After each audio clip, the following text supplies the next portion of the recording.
Minister of ICT, Digital Transformation and ICT from Sierra Leone.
Audio, could you please connect the main podium?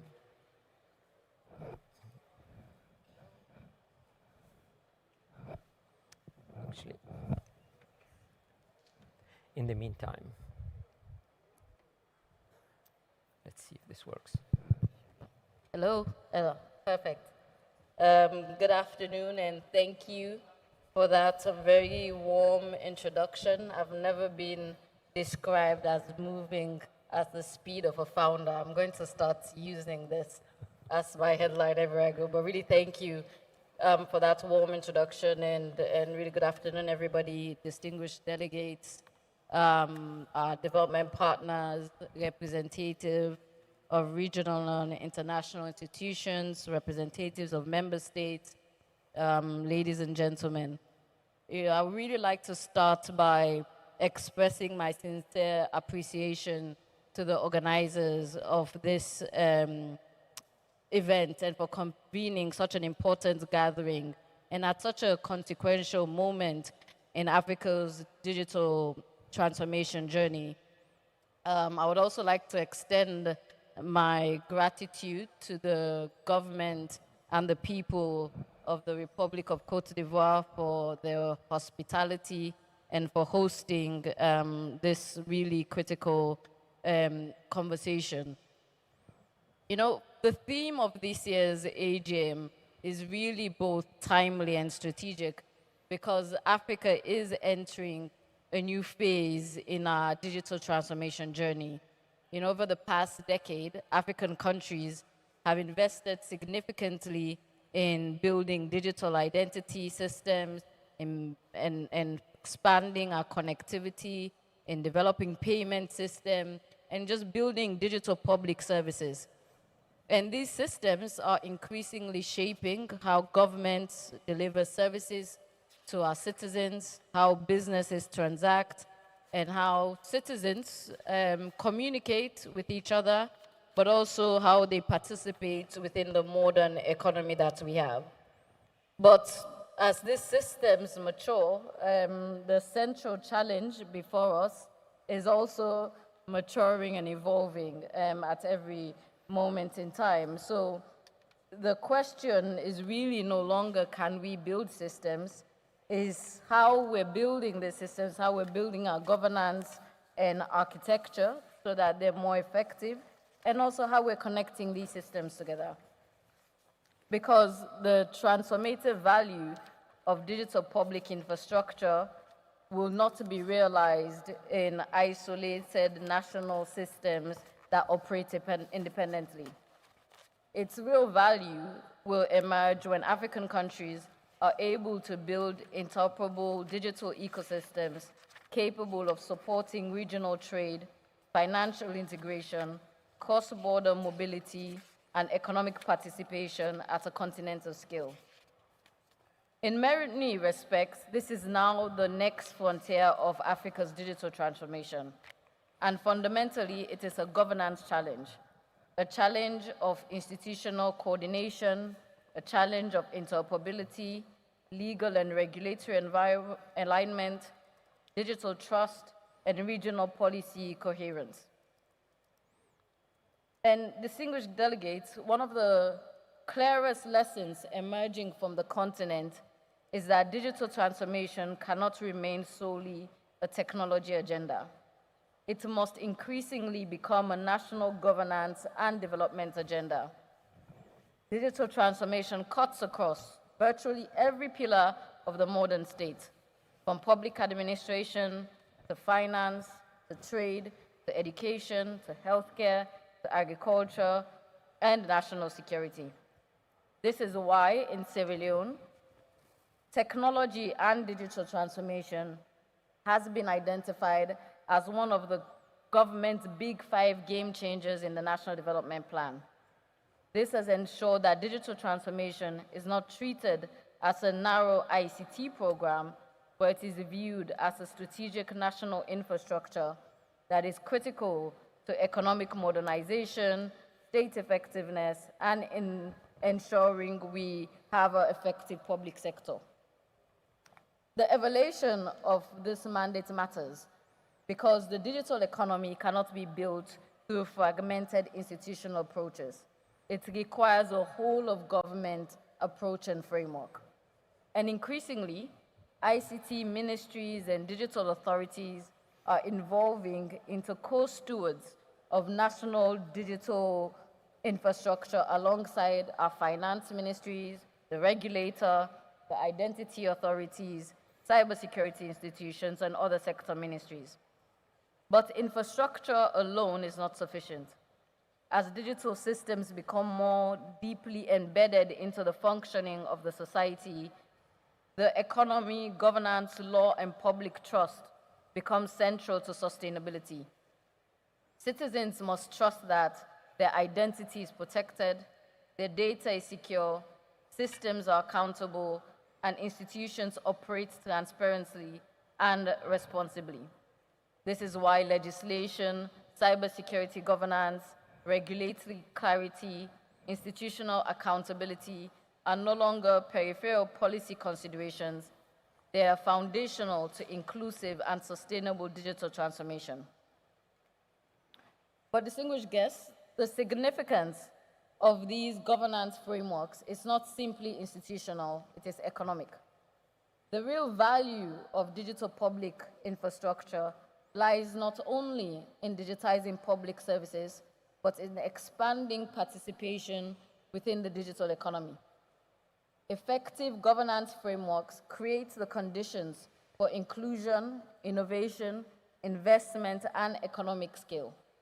And for Africa, the scale of this opportunity is extraordinary.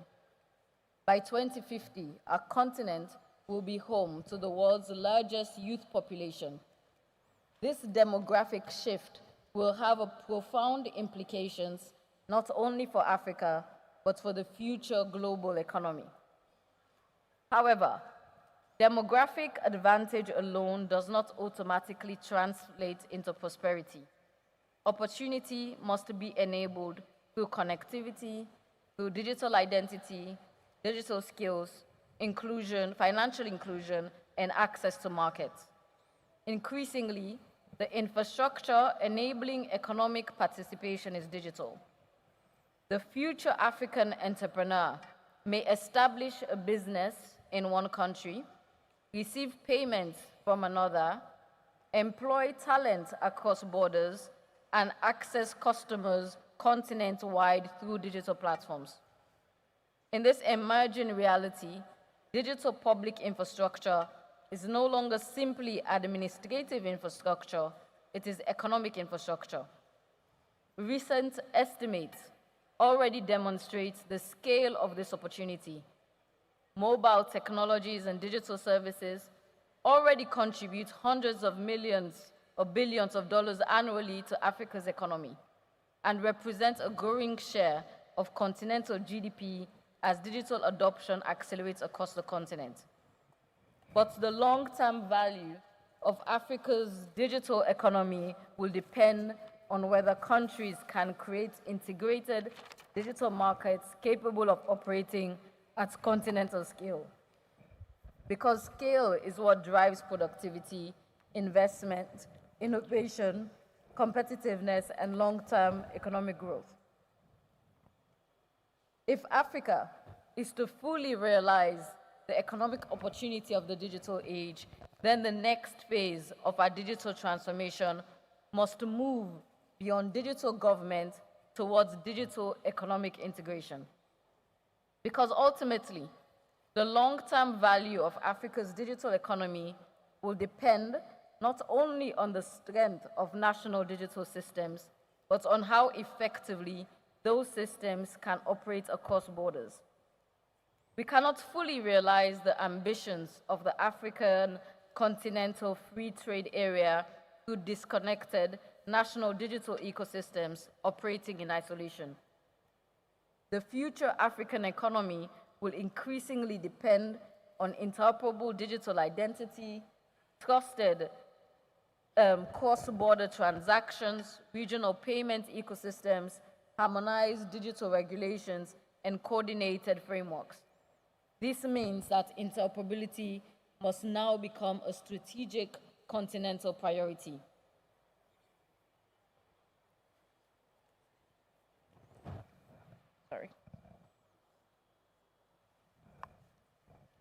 The issues under discussion today are as closely aligned with the broader regional integration agenda currently being advanced under the leadership of His Excellency, the President, Dr. Julius Maada Bio of Sierra Leone, as the chair of the Authority of Heads of State of Government of ECOWAS. Under His Excellency's leadership, there has been a renewed emphasis on strengthening regional economic integration, competitiveness, and investment cooperation across West Africa, with growing recognition that digital transformation must become a central pillar of that agenda. This strategic direction was reflected during the recently concluded ECOWAS ICT Council of Ministers meeting, which was hosted in Sierra Leone, where member states advanced important regional digital governance instruments aimed at strengthening interoperability, digital trust, and regional policy coordination. Importantly, Sierra Leone also advanced discussions around an ECOWAS data embassy framework intended to strengthen regional digital resilience, support data sovereignty, and position the region more competitively within the evolving global digital economy. And as this agenda continues through the upcoming West Africa Investment Summit to be hosted in November, which will further position digital investment, regional connectivity, and digital infrastructure as strategic drivers of growth and competitiveness across West Africa. In many respects, these discussions reflect the very essence of this summit, because the transition from digital public infrastructure to digital public ecosystems ultimately requires us to move beyond isolated national systems towards regional governance frameworks capable of supporting resilience, investment, and inclusive economic growth at scale. Africa also has a strategic opportunity in this moment. Many advanced economies are now attempting to retrofit governance into fragmented and legacy digital systems. African countries, by contrast, have the opportunity to build more integrated frameworks from the outset, frameworks designed around interoperability, inclusion, resilience, and long-term institutional coordination. This presents Africa with an opportunity not only to participate in the digital economy, but to help shape the governance frameworks that would define its future. And in doing so, we must ensure that these frameworks reflect Africa's realities, African markets, and African development priorities. Because Africa's digital transformation cannot simply be a replication of external models. It must respond to the realities of our continent: expanding youth population, growing digital economies, cross-border mobility, and the need for inclusive economic participation at scale. In conclusion, the transition from digital public infrastructure to digital public ecosystems ultimately require us to think beyond isolated systems, individual platforms, and national boundaries. It requires us to build governance frameworks capable of connecting digital infrastructure into trusted ecosystems that support inclusion, resilience, regional integration, and economic transformation at scale. Because Africa's digital future will not be defined solely by the systems we build nationally, it will be defined by how effectively we govern them, connect them, and scale them across the continent. This is simply not a technology agenda, it is a development agenda, it is an economic agenda, and increasingly, it is an integration agenda. And if we get this right, Africa will not simply participate in the digital economy of the future, Africa will help define it. Thank you all for listening. Thank you, Minister. If you have any questions for the Minister, please put them through Slido. Perhaps I can ask you to join me on stage. We'll have a few moments to chat while we see if anybody has questions. So,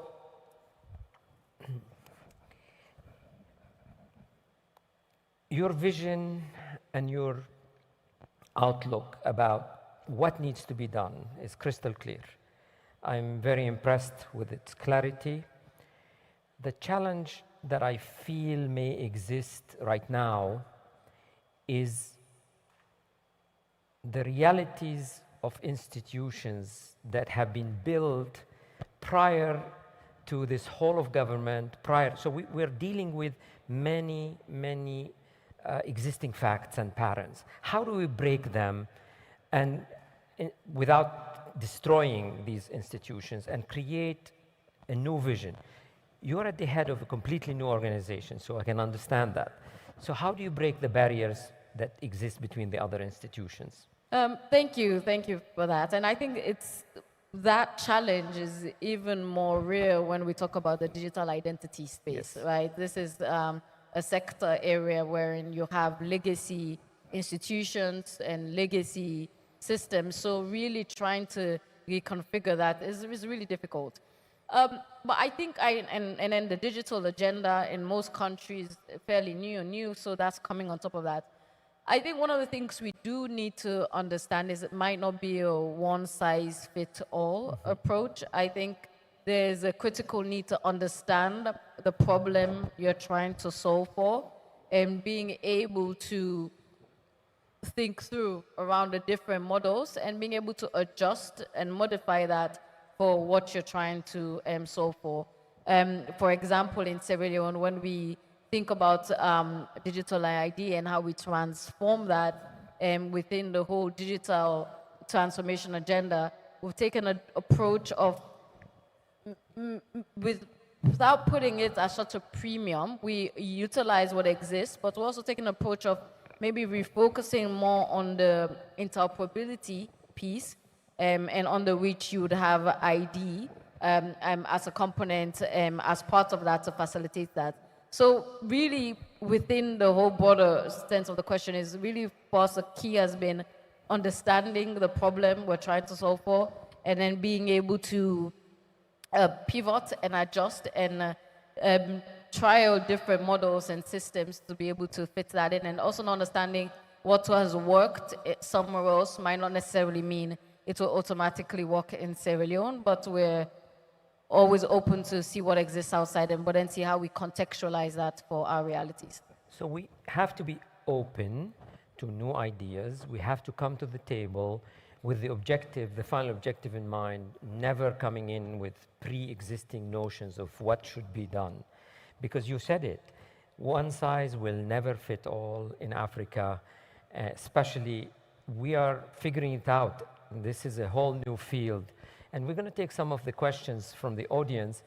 One of the questions, which is a new field, how AI can help faster or digital identity, speed up digital identity adoption and digital economy adoption. Where do you stand on AI? With the whole AI conversations, I fundamentally believe it's one of the most critical aspects that would either do one of two things. I think we talk about the digital divide and where that is and where Africa sits. I think it might be the one thing that would really, truly close that divide for good, or it'd be the two thing that truly expands that in a way that we can never get back. So it's either fall between one or two, and I do think we have to make an intentional decision about making sure that we're not just the end users of it, but we're actually in the room at the table where these conversations are happening and these systems are being built to make sure that we're shaping those. And to be able to do that, I think, and what we've seen, countries are moving ahead with having a plan. And I think that is even more critical. I see right across the board, different countries are developing strategies, and strategies that are tailored to what role do they see themselves playing, how do they contribute to this, and how they go about tackling, again, towards a point of not of size fit all. There's the bigger goal, but then every country will kind of understand where they need to be within this. I believe it is strategic when we talk about digital ID and how we're able to incorporate that.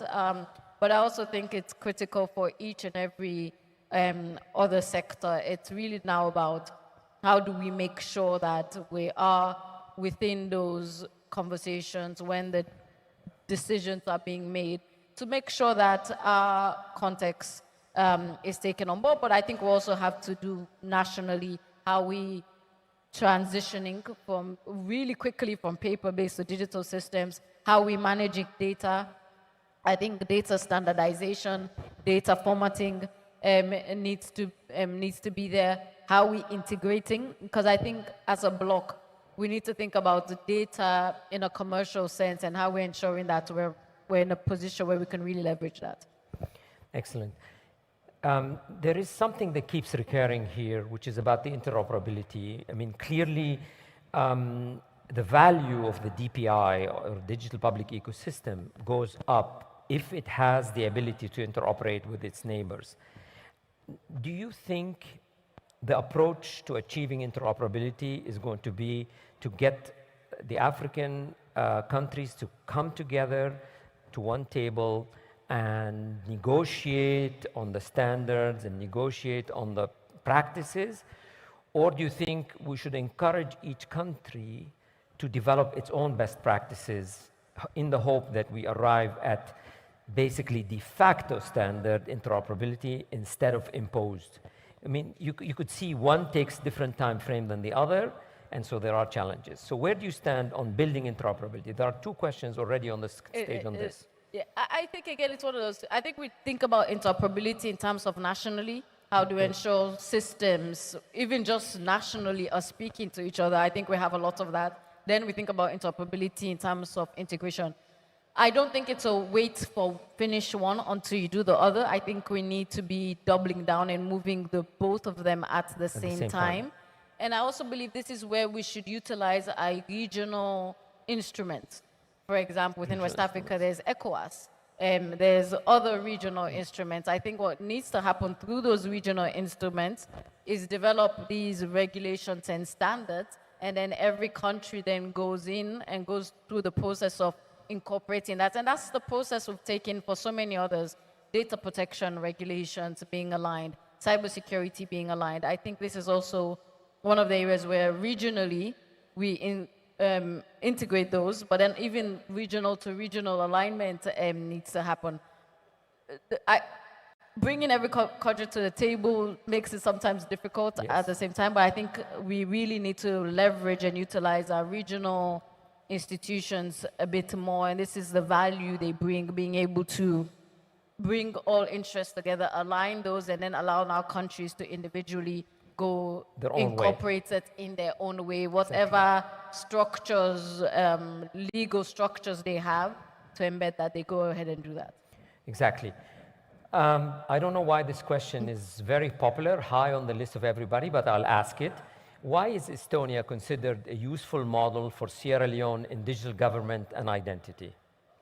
I feel as if maybe I said this one time in one interview and it's followed me everywhere. So everybody references Estonia all the time. I think most we reference Estonia in the sense of what they've been able to do with integration, what they've been able to do. I think for the size of the economy and the role that they play in digital, the global digital space. So I think for us, especially for a country of our size and economy, you look at what do you model against, because towards this point, and I believe there's a wider digital transformation agenda, but every country, I think, needs to understand what role am I going to play in this global space, right? What is going to be my own area of uniqueness? So when we reference Estonia, I referenced in the sense of a smaller country, but there's value actually in our size and how we can leverage our size and be more agile and flexible in terms of what we want to model and do. So we reference Estonia, but there's so many examples for what Singapore has been able to do, the role Ireland also plays. So there's examples of those economies and the strategic role that they've been able to play. So that's kind of how we also think about what Sierra Leone can do and the value we believe we can bring for our region and where we sit and within that, and also how we want to advance digital transformation, make it critical to our national development plans. In looking at Africa, are there countries in Africa that you think are really doing something very exciting in the digital transformation, apart from your country, of course? You want to get me in trouble? Who do you consider peers that you're excited about what they're doing? I mean, we are transparent. Yeah, I think I'm excited in general, as a holistic view. I'm excited by how much I see the continent prioritizing digital now. I think that's a great signal for governments and countries everywhere, understanding that if we really want to leapfrog, as we say, and we believe we have the potential and power to do. We have the demographic dividend coming, so we have the brain knowledge there. We're building capacities. We're investing in education systems. We're investing in healthcare because people need to be able. So I see a lot of that, but we're also equally now doubling down investment on digital infrastructure. Right. And as we took, so I'm really and partners as well. We see our development partners also coming on board and also doubling down on their investment because everybody knows this is where the potential is. So I'm excited by general where I see the continent going. I'm excited by seeing the level of engagement now happening within the ministerial level. There's a WhatsApp group that all ministers in. So it's really easy to be able to access and engage and discuss with colleagues across border and being able to understand challenges and see how other countries have solved. So we all don't make the same mistake. Yes. So I'm encouraged by that level of coordination and collaboration across. But there's examples, I won't dodge the question, but there's example of countries who have really moved the needle and great, the South Africas, the Kenyas, Nigeria, Ghana, Egypt. So many great examples of countries that are moving different areas of different things, so great things to learn from. I think the unique thing is every country is looking to design a system or program that works for them, that addresses their needs. But so the future of digital in Africa really looks bright, and we know even more countries are looking to move in this direction. So it's an exciting time for all of us. Thank you, Minister. It was wonderful to have you. And thank you for taking the time. Thank you. It was wonderful. Thank you. Yes. Thank you. Now, we are going to continue to the next session, which will be a fireside chat with Stella Mokan from the World Bank. Stella, if you see me, please come to the stage. Please join me in welcoming Stella with a round of applause.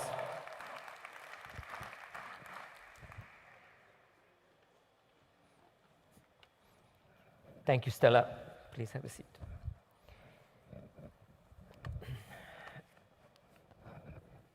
Actually, let me set the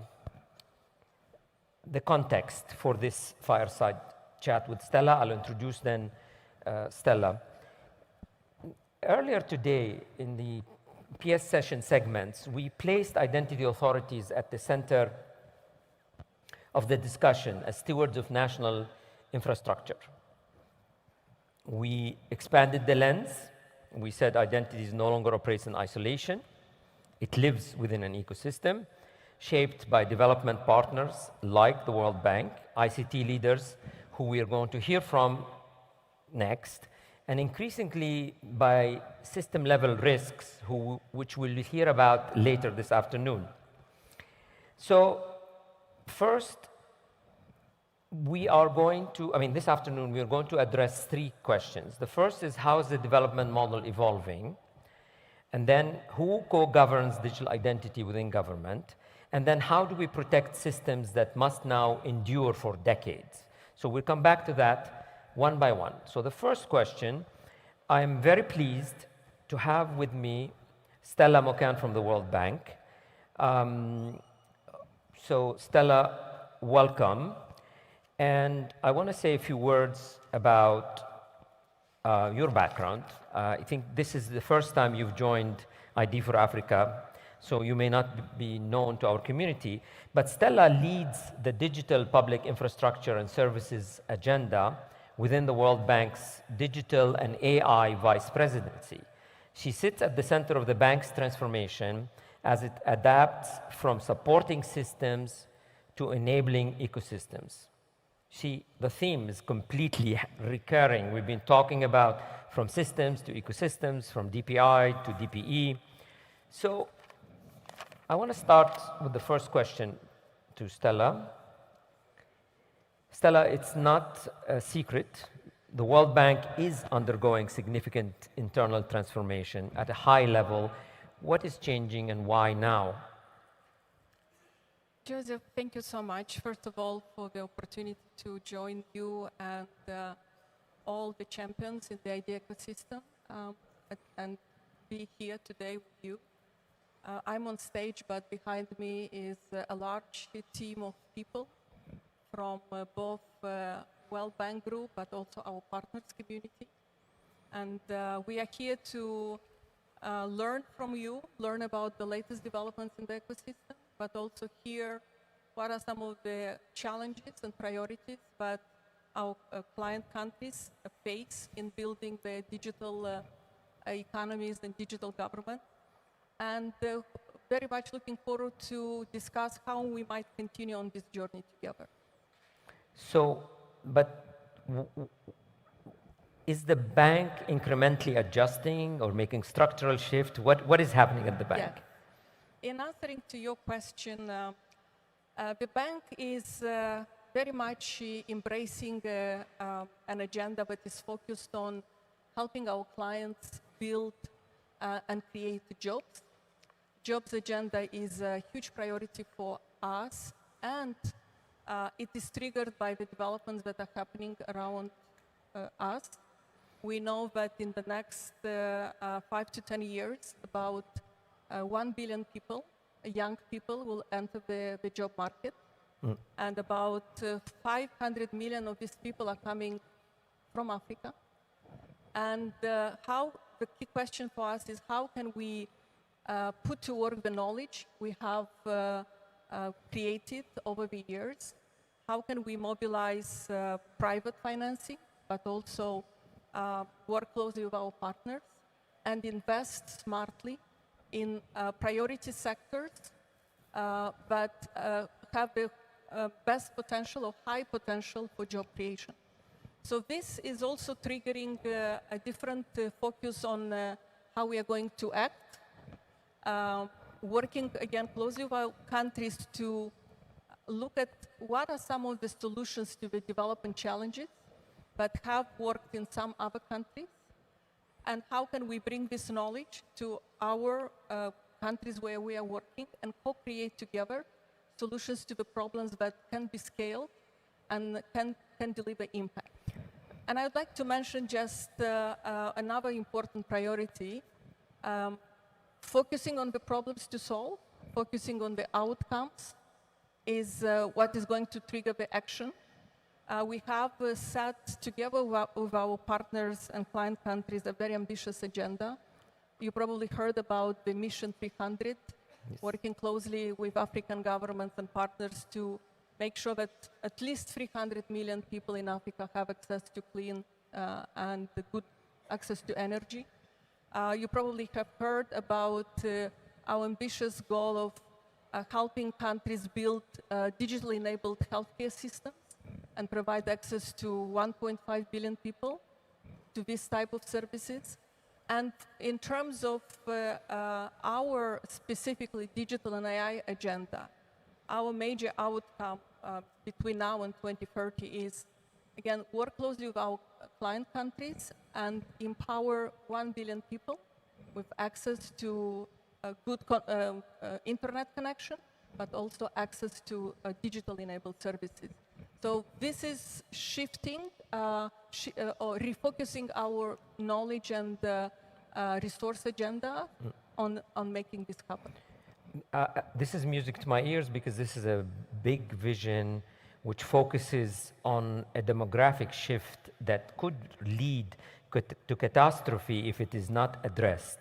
Having hundreds of millions of people not have jobs in the future would lead to significantly negative consequences.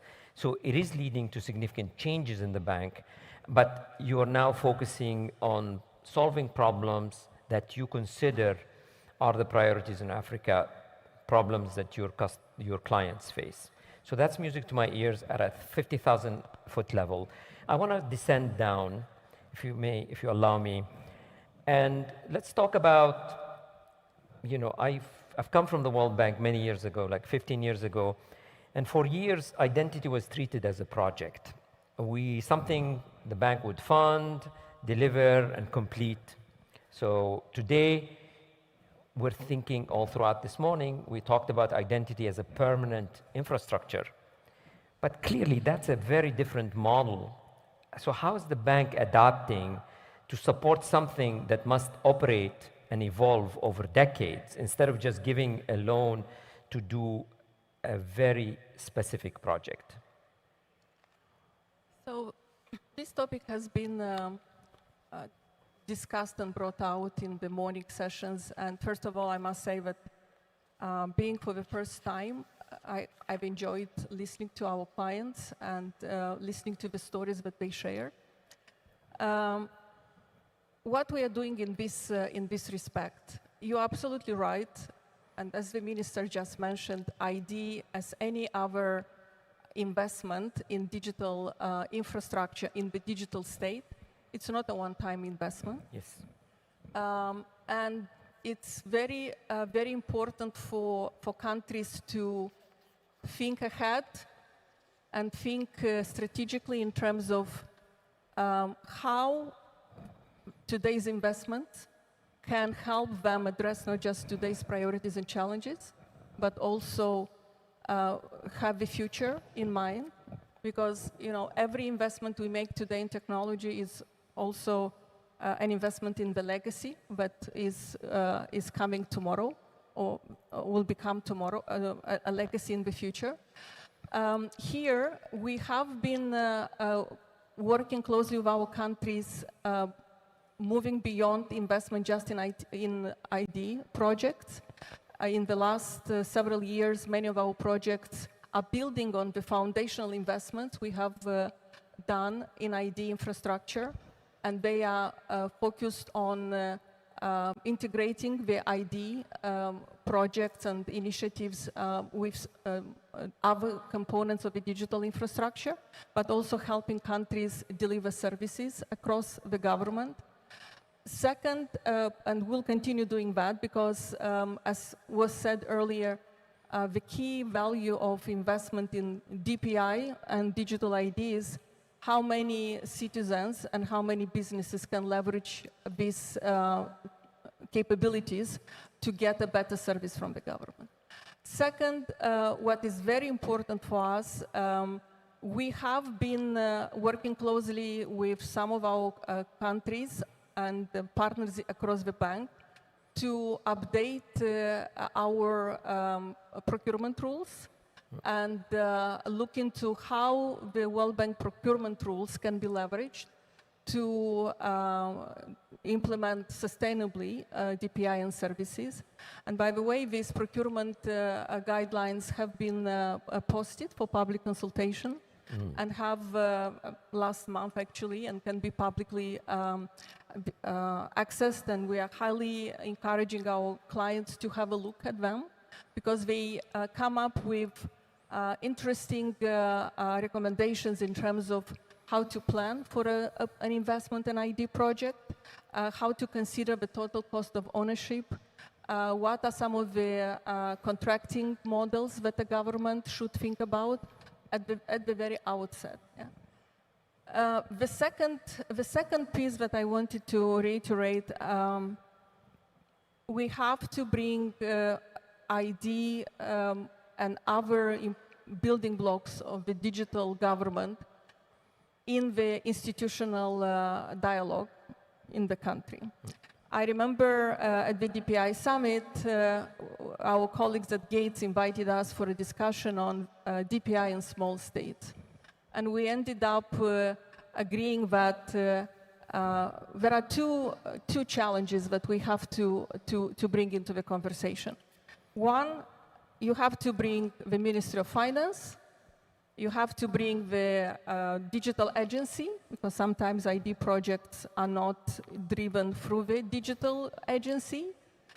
You have to bring the head of your Office of Information Security.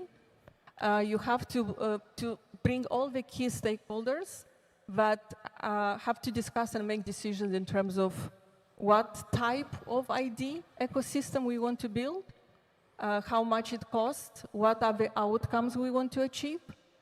And then the second piece that is very, very important is the institutional capacity. We cannot outsource the design and the development and the implementation of these important capabilities to third parties. In many of my visits in our client countries, whenever we have the opportunities to sit down with the minister or the head of the digital agency, I'm asking one question: how many tech-savvy people you have around you who are sitting with you and helping you make the most important decisions in terms of what are we building, what are we buying, what type of architectures we are committing to, how expensive is design and architecture choices are for the country. And when you look in complexity at these questions, you realize that you cannot just invest in any piece of digital infrastructure by focusing on the current needs and taking a silo approach. And the second piece I wanted to mention, we invest or make investments in the digital components, digital building blocks, trying to solve for today's challenges. But we also have to keep in mind that the ecosystem, the world around us is moving very, very fast. And there are new challenges and there are new priorities that the country has to address. And it was mentioned by our government counterparts in the morning how important it is to use ID and other building blocks to build a more open and digital economy. And in this case, we are talking with some of our countries about bringing verifiable credentials, digital wallets, digital business ID, and these are all new capabilities that have to be factored in.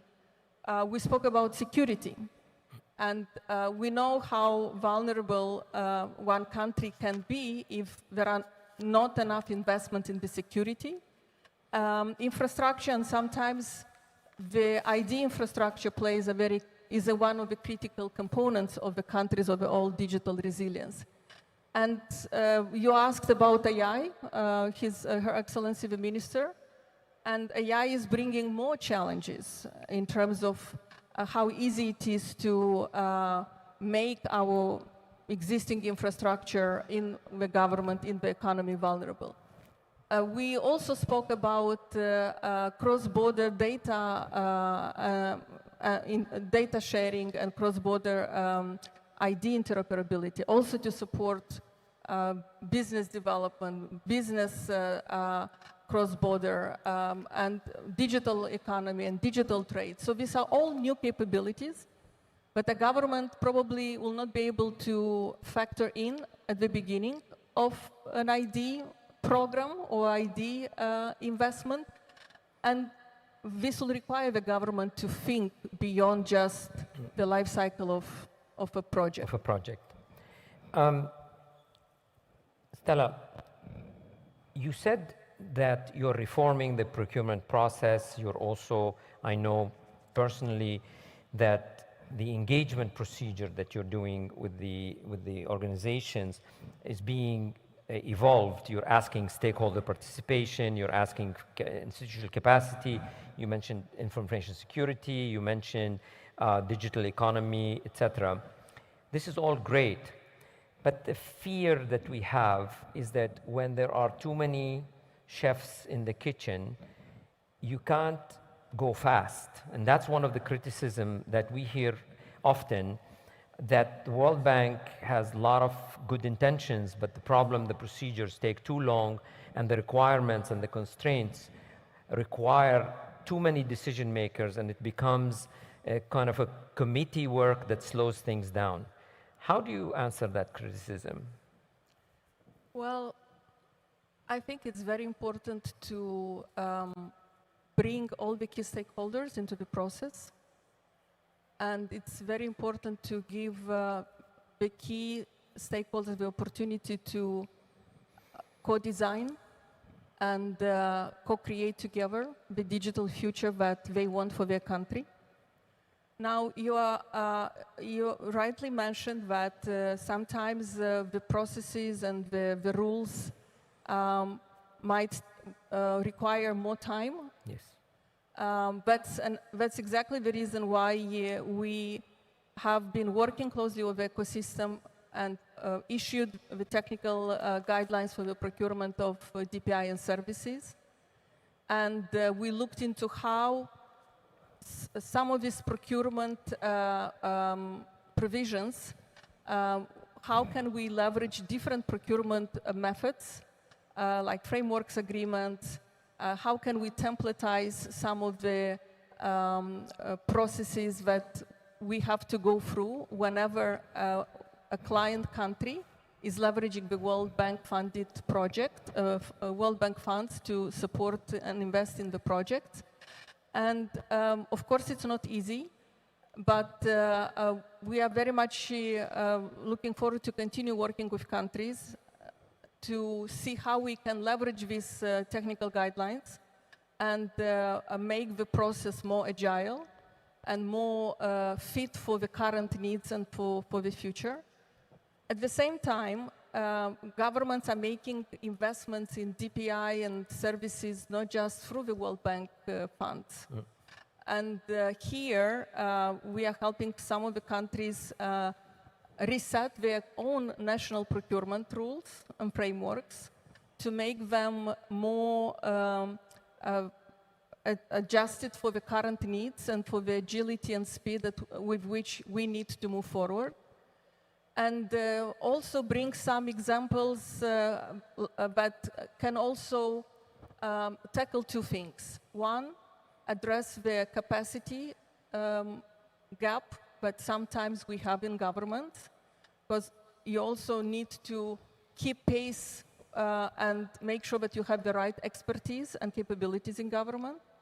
And here, one of the options that we are encouraging our client countries is engage with the local ecosystem, find ways through the World Bank funded, through the World Bank procurement or through the national procurement, find ways to bring the ecosystem into the co-design, development and implementation of the digital projects. And another important area is, some of the governments are also bringing public-private partners. And I know it's not an easy story and not an easy engagement. Exactly. And I would be happy to go a little bit deeper into this question if you want us to go there.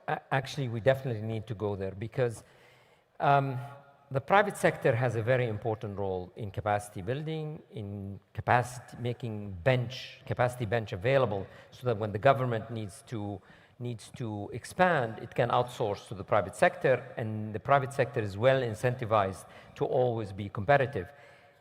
The bank has never had a very easy posture relative to PPPs, let's be honest about it. Are we in a point where you're revising that posture, you're realizing that we have to look at the ecosystem, and I love the fact that you use the word ecosystem. We have to look at the ecosystem in its entirety, including the private sector. Most of the procurement rules with the bank do not create a priori role for the private sector. How is that changing? So maybe to mention several things. Number one, yes, working closely with the private sector is one of the 3 key priorities for the bank, and we spoke a little bit earlier. How do we mobilize private capital? How do we create a more enabling business environment to facilitate and accelerate investment in the digital, physical and human infrastructure? So yes, this is a priority for us. And number 2, on the, I mentioned the procurement framework. Yes, it's not easy, but I think with the current guidelines that we put out there, we have options, and we'll have to work together to learn how to use these options. And third, I wanted to mention a little bit early when you asked me about the sustainability of ID investment. Actually, tomorrow, jointly with our regional team from Africa West and some of our countries from Africa West, we will be hosting a session where we will be deep diving into the financial sustainability of investment in ID projects. And we are going to look at into the lessons learned from implementing these projects. What was the role of the government? What was the role of the technology partners? Or partners with whom a government engaged in private-public partnerships. And the whole idea behind this is how do we look into the challenges, into different financial models, costing for today and costing for tomorrow, and how, as a result of this approach, the framework that we hope to put out there will help the governments make these informed decisions about investment, not just in digital ID, in ID ecosystem, but in the whole DPI ecosystem. And look, I think every country is different, and no procurement rules, no partner will help you as the government if you are not sitting in the driver's seat. And I cannot reiterate enough the importance of having the right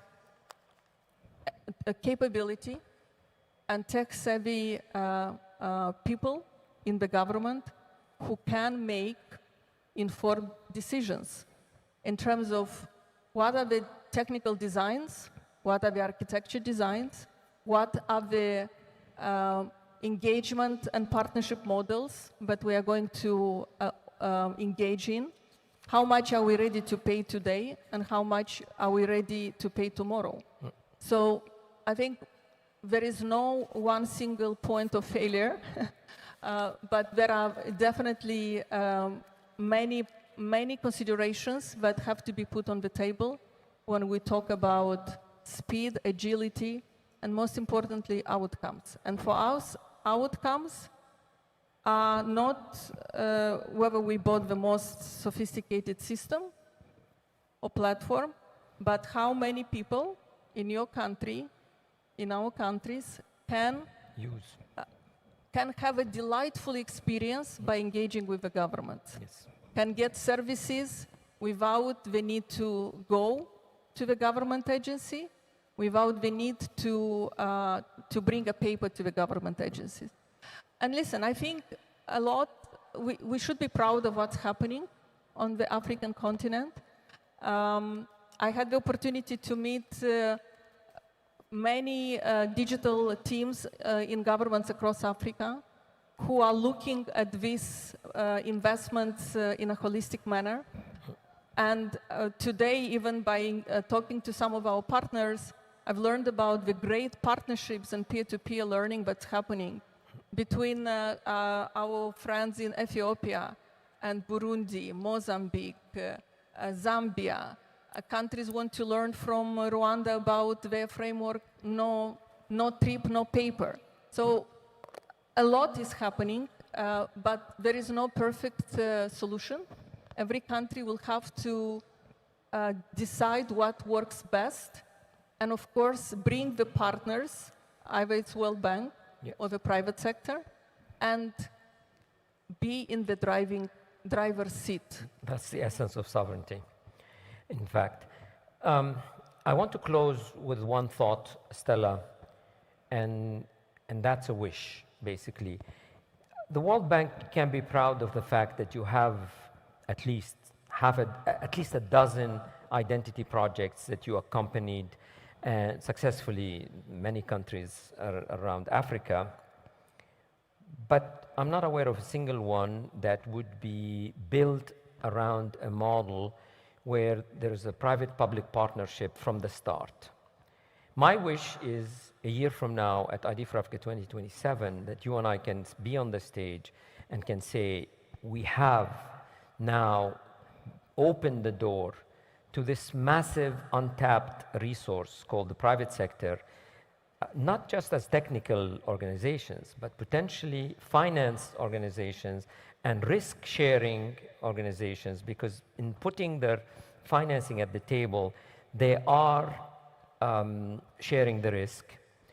But my fear, in the absence of a success in that domain, we may be leading the countries into the dark waters, places where they could be taken advantage of. So the role of the development agency, such as the bank, as reputable, is to try to create guidelines for what is a good PPP and what to watch out for. In your pipeline, is there some studies that you are developing or some engagements with countries that you have that could lead to that, what I call the untapped potential? Absolutely, and we should all continue working together to make this happen. I agree with you, there is huge talent in Africa, amazing talent in Africa. Joining our regional teams and clients in Mozambique, Rwanda, Zambia, South Africa. I was in huge rooms like this one, with half of the audience being young entrepreneurs, yes. Young people that are eager to be part of the dialogue, of the partnership. They are eager to shape their country's future. And this is the best that you can wish for, being a government, bringing this talent, this startup ecosystem into the effort of designing your digital state. From our side, we commit to continue working with our partners or our client countries to build, shape, iterate an approach that will work for that specific country, which is eager to be part of this initiative. So we'll have more to talk about yes. when we yes. see the new developments and the reforms. Good luck and best of luck with that. In closing, I do want to thank the World Bank for its partnership. You've been with us, with the ID for Africa community, since the beginning. And also, actually, to be very specific, this year we thank you for the food. The food is wonderful. And so please join me in thanking Stella Mokan for this partnership. We ran out of time, unfortunately. I would love to have continued this discussion, so but we'll do it again. Thank you, Joseph. Thank you. Okay, so now we're going to move to the next segment in our program this afternoon, which is the ICT leadership as co-stewards of the digital identity agenda. While I give an overview, so please, the operator, please bring the panelists to the stage for this session. In many countries, authorities built the foundation by building the population registers and the credentials that attest for identity. But they still need the rails that are required to support use. As systems scale and use of identity becomes the driver, ICT leadership is increasingly shaping the architecture, the interoperability, security posture, operational resilience. Operator, could you please invite Kenya, Cote d'Ivoire, Zambia to the stage? So we have 4 countries that are represented. Please join me on the stage. This is no longer parallel work. For me, this is a shared stewardship. And with that comes a fundamental question. How do we govern together without fragmentation or conflict? Uganda, also, please.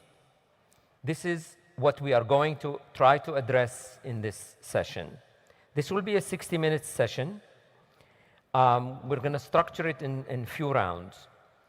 First, we'll address the fundamentals, the role of ICT leadership and its collaboration with identity authorities. Second, we'll examine country experiences and how these models work in practice. And then third, we will look ahead, okay? And time permitting, we'll take your questions. Unfortunately, I'm not getting any of the Slido questions because VIPNet, please, if you're listening to me, bring back the internet. I'm not able to get internet on stage, so I'm not able to see the Slido questions. Okay, so I think we're missing Mary Karima, the secretary from Kenya. Operator, could you please? Yes, please.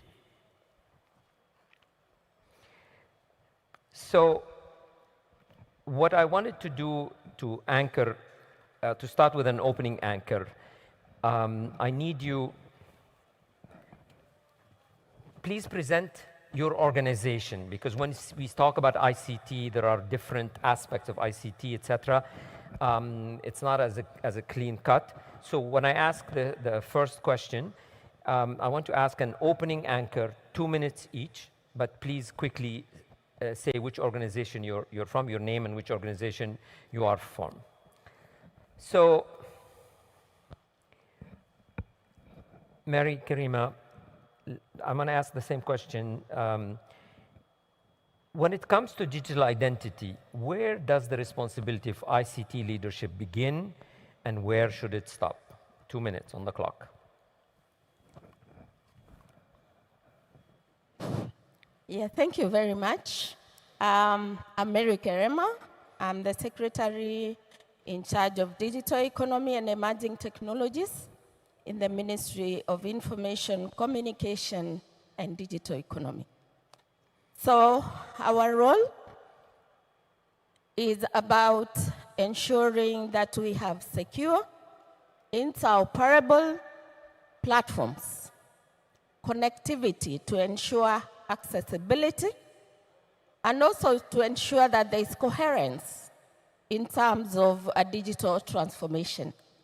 So on the identity part, we are the technology layer, where we have to ensure that there is a conducive environment for the digital identity to thrive. So in short, or in a nutshell, the Ministry of IC is in charge of building the road. But the Digital Identity Agency is the one that defines which kind of vehicle rides on that road and what kind of cargo is carried on that road. So responsibilities are very clear. And ultimately, the Ministry of IC is also in charge of ensuring that the digital technologies are sustainable, are scalable, and are available 24/7. Because the moment you take the country online, you have to ensure that the services are available. And if there is any problem, there is a redundancy that ensures that the systems are up and running within the very shortest time. So for me, the roles are clear-cut, and there is no confusion. Yeah, Excellent, wonderful. Actually, let me nuance it a little bit so that we make it more interesting. Same question, but I wanted to ask for the next speaker, if identity authorities establish legal identity, what is the distinct value that ICT authorities add that identity authorities cannot provide on their own?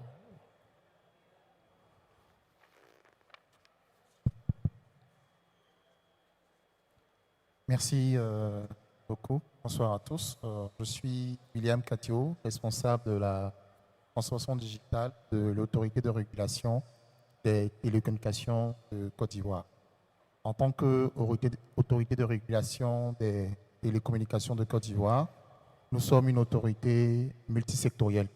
Donc nous couvrons déjà tout ce qui concerne le domaine numérique en termes de communication électronique. Nous couvrons en plus tout ce qui est protection des données à caractère personnel et enfin tout ce qui est gouvernance de l'Internet. Il y a une année de cela, on travaillait sur les questions de sécurisation des systèmes d'information et à ce niveau, on a collaboré avec l'ensemble des acteurs, notamment sur la mise en place de la PKI, Racine nationale de la Côte d'Ivoire. Donc si je reviens à votre problématique, on va dire que les entités qui sont en charge de mettre en place des systèmes d'identité, on va collaborer avec elles pour s'assurer que ce qu'elles mettent en place est conforme au cadre numérique en Côte d'Ivoire. Et on va se positionner un peu comme un catalyseur pour apporter des éléments de réponse et d'accompagnement. Donc, par exemple, lorsque l'ONICI a commencé à travailler à mettre en place la carte nationale d'identité, en Côte d'Ivoire, il y a différents systèmes qui fournissent. On les a accompagnés en termes de respect du cadre réglementaire. On les a accompagnés aussi d'aspects techniques parce qu'on maîtrise c'est un sujet technique en matière de PKI et en matière de sécurité système d'information. Et en plus, lorsqu'ils ont besoin de discuter avec les opérateurs pour des questions de services numériques, etc., on a un peu cette couloir d'interaction avec ces entités, de sorte que s'il y a un problème, on puisse intervenir. Et puis, enfin, on essaie aussi de travailler à la protection des consommateurs. Parce que lorsque une entité met en place un service numérique, le consommateur, son premier réflexe, c'est d'interroger le régulateur pour dire « ce service ne marche pas ». Donc, de notre position, on essaie de trouver où se trouve le problème et on essaie d'interagir avec l'ensemble des acteurs pour tenir ces services. OK. Merci beaucoup. Dr. Hatweb, I want to nuance the same question so that we don't repeat ourselves. Actually, I think you would agree, and everybody today would agree, that it's clear that both identity and ICT authorities have to work together. But what does effective co-governance actually looks like in practice? According to you, do you think it should be a joint structure, shared KPIs, or well-defined boundaries between the two so that there's no conflict, or something else? Thank you, Dr. Atik.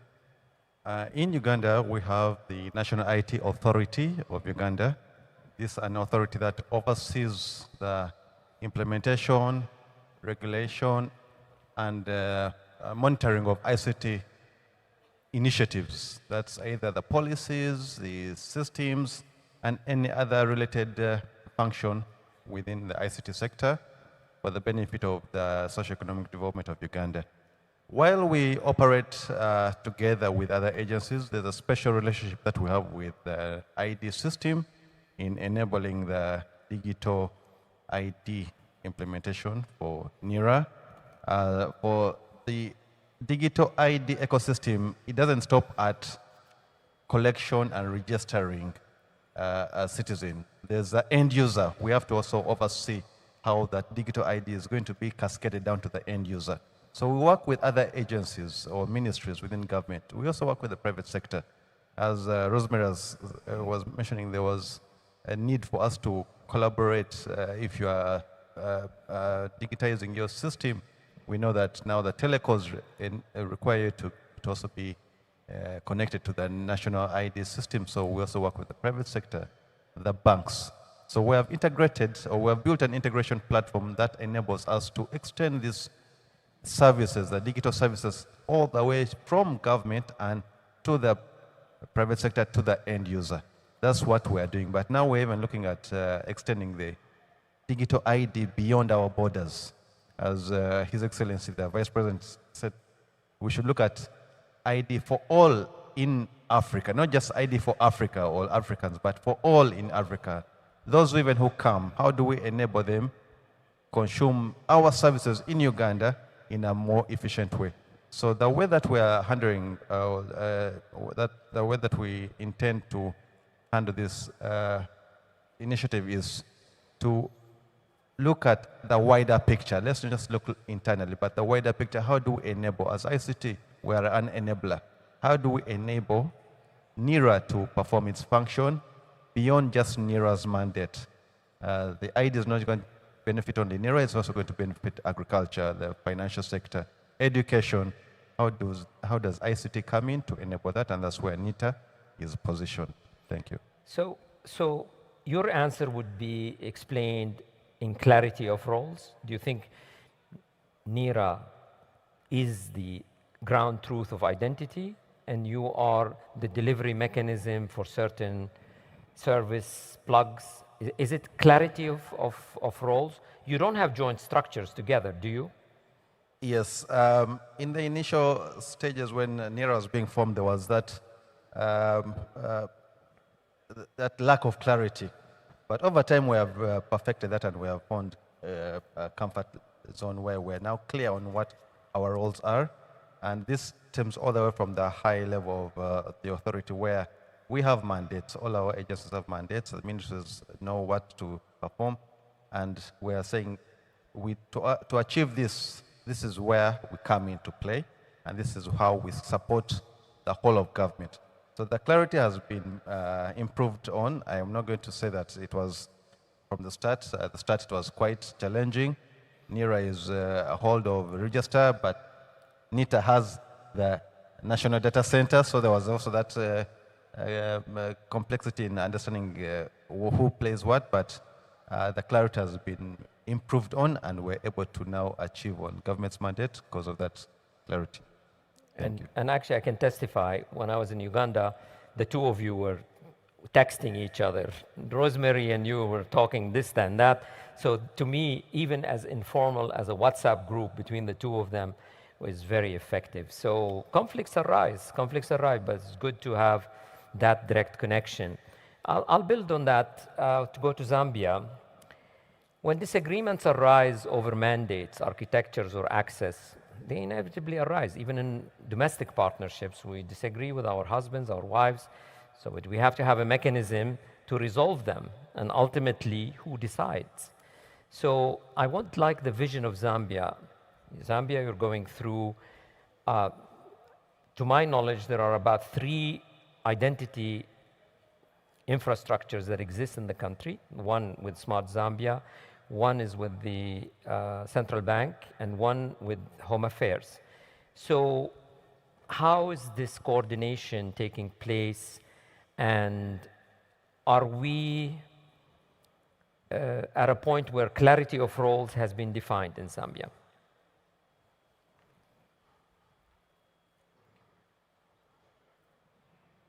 Thank you very much, Dr. Atik. First of all, I want to commend you for a well-organized summit. I'll start by explaining who we are as Smart Zambia, which is the electronic government division in the country. This division was set up legally in 2021, and our roles are very clear. Smart Zambia is the tech delivery division for the public service. What do I mean? So we are the ones that have been given the delivery mandate to ensure that the reform in digitization is complete in our country. So it's digitization as a whole. It means issues that have been mentioned here, ensuring that the ICT security, ensuring that infrastructure is available, ensuring that integration can be done, is available in our country for all the sectors, including issues of identity. Now, to answer your question, the identity story in Zambia started a long time ago, and there have been various interventions that have been made.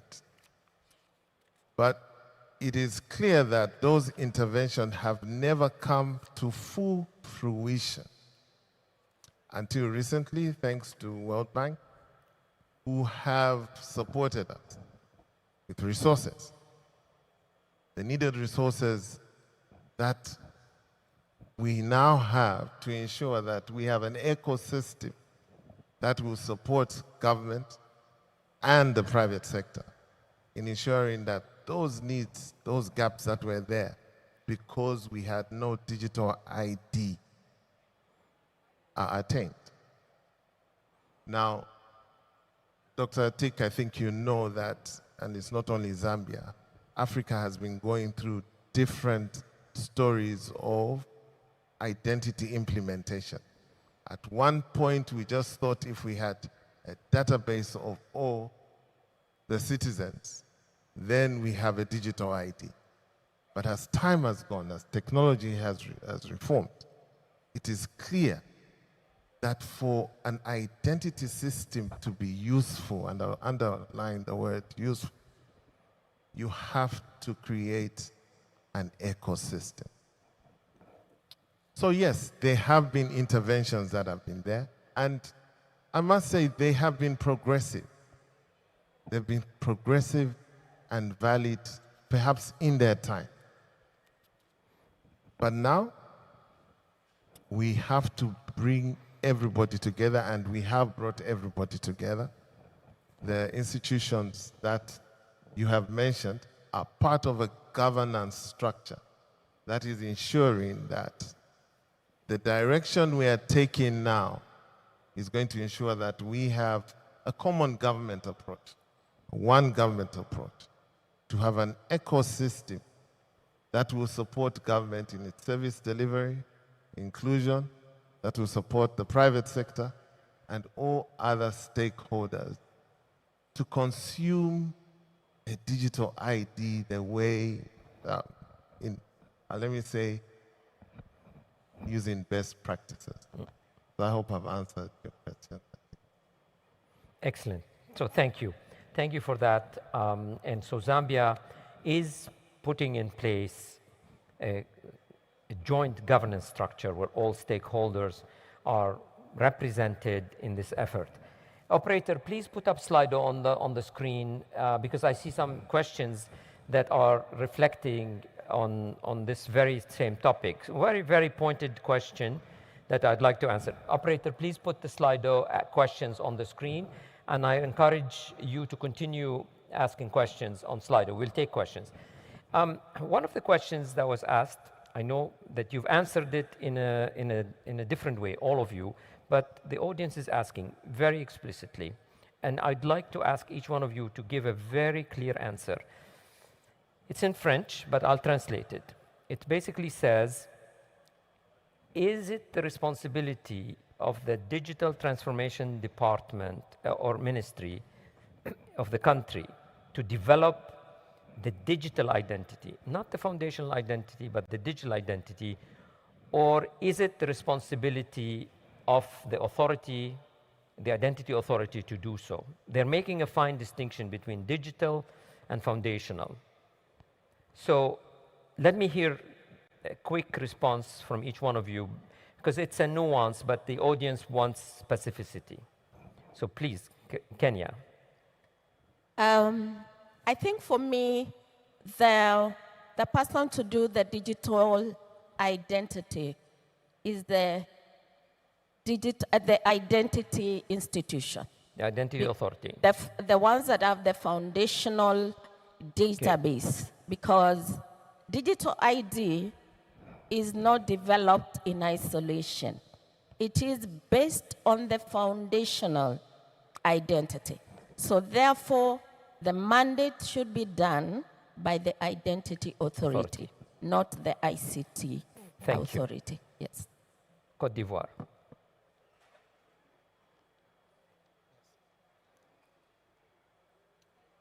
Merci. En fait, initialement, j'aurais répondu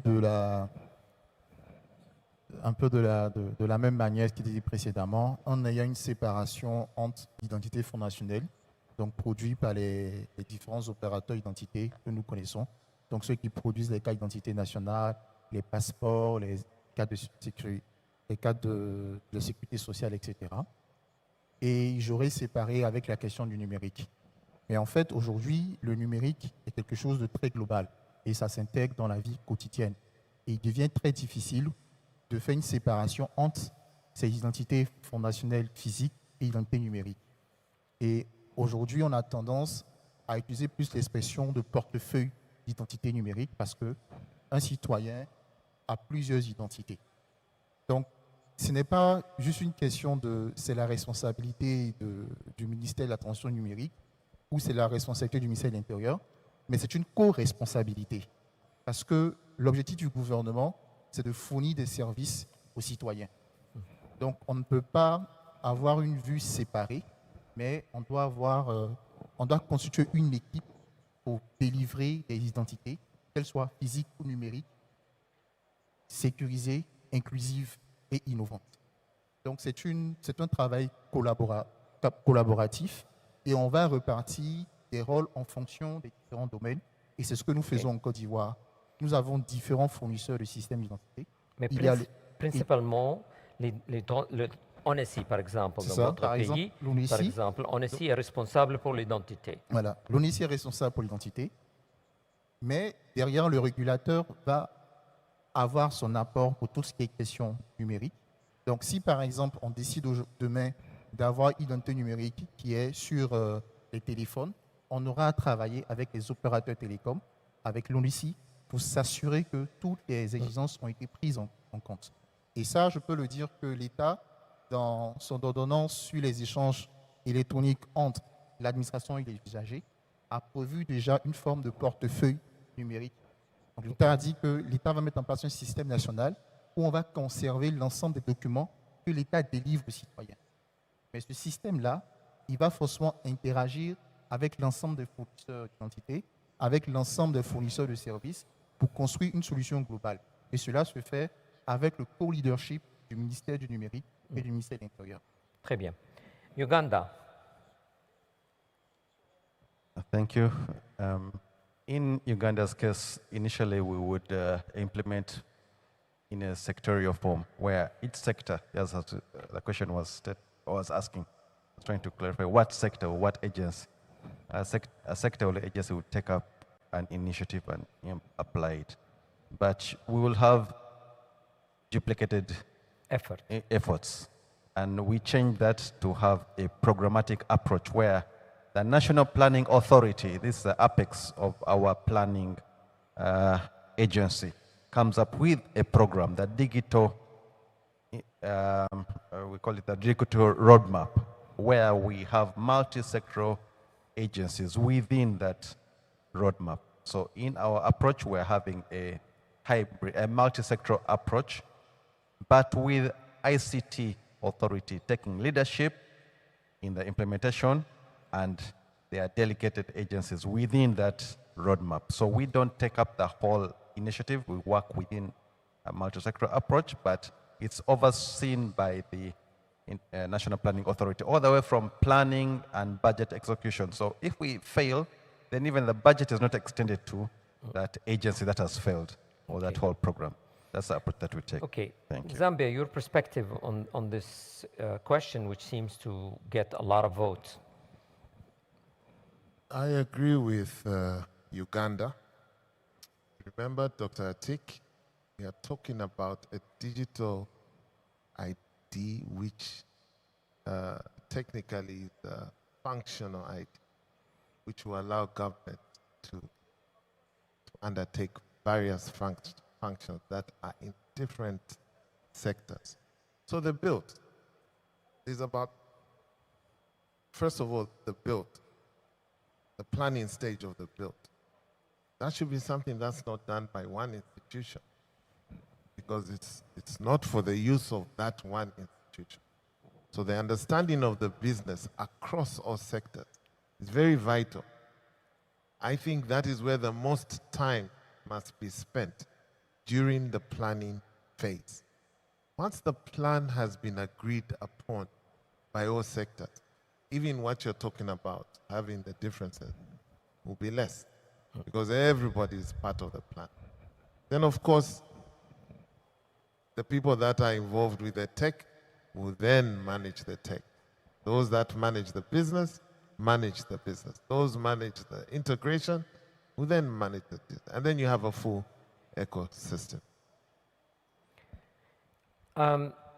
Somebody made a comment and basically asked the panel to say, does that mean that the ICT or the digital transformation organization, it's actually a norm-setting body instead of an operational organization that delivers the operational capacity? I mean, in the case of the RTCI, for example, you are a normative body. So who is the operational capacity coming from? And so others can join in, but the Côte d'Ivoire, it's a clear case. The digital transformation is a regulator, is a norm-setting body, so that all the other ministries would have to conform to, including the digital identity, no difference. So let's start with Côte d'Ivoire. Merci. Effectivement, en tant que régulateur, on est beaucoup sur la question normative. Et cette question normative va prendre en compte le cadre réglementaire existant et va aussi prendre des aspects de prospection. Donc, par exemple, aujourd'hui, on parle de l'intelligence artificielle, on parle de la blockchain, donc toutes ces technologies émergentes. Donc, dans notre proposition, on va inciter ceux qui sont en charge de la mise en œuvre opérationnelle. Donc, dans le cas en Côte d'Ivoire, c'est l'ONUCI, mais il y a la SNETA, il y a d'autres acteurs qui sont sur les sujets opérationnels. Donc, c'est ensemble qu'on va essayer de donner ces normes et ils vont essayer de l'implémenter. Et encore dans le cas ivoirien, aujourd'hui, nous avons une autorité qui est en charge de tout ce qui est la circulation des systèmes d'information. Donc, elle, de son côté, elle va aborder plus ces questions de sécurité de ces différents systèmes d'identité qui seront mis en œuvre. Voici un peu comment on essaie de s'organiser en Côte d'Ivoire. Mais, comme j'ai eu à le dire, c'est vraiment beaucoup d'échanges. C'est beaucoup de collaboration pour atteindre cet objectif-là d'une entité qui a un impact réel pour la population.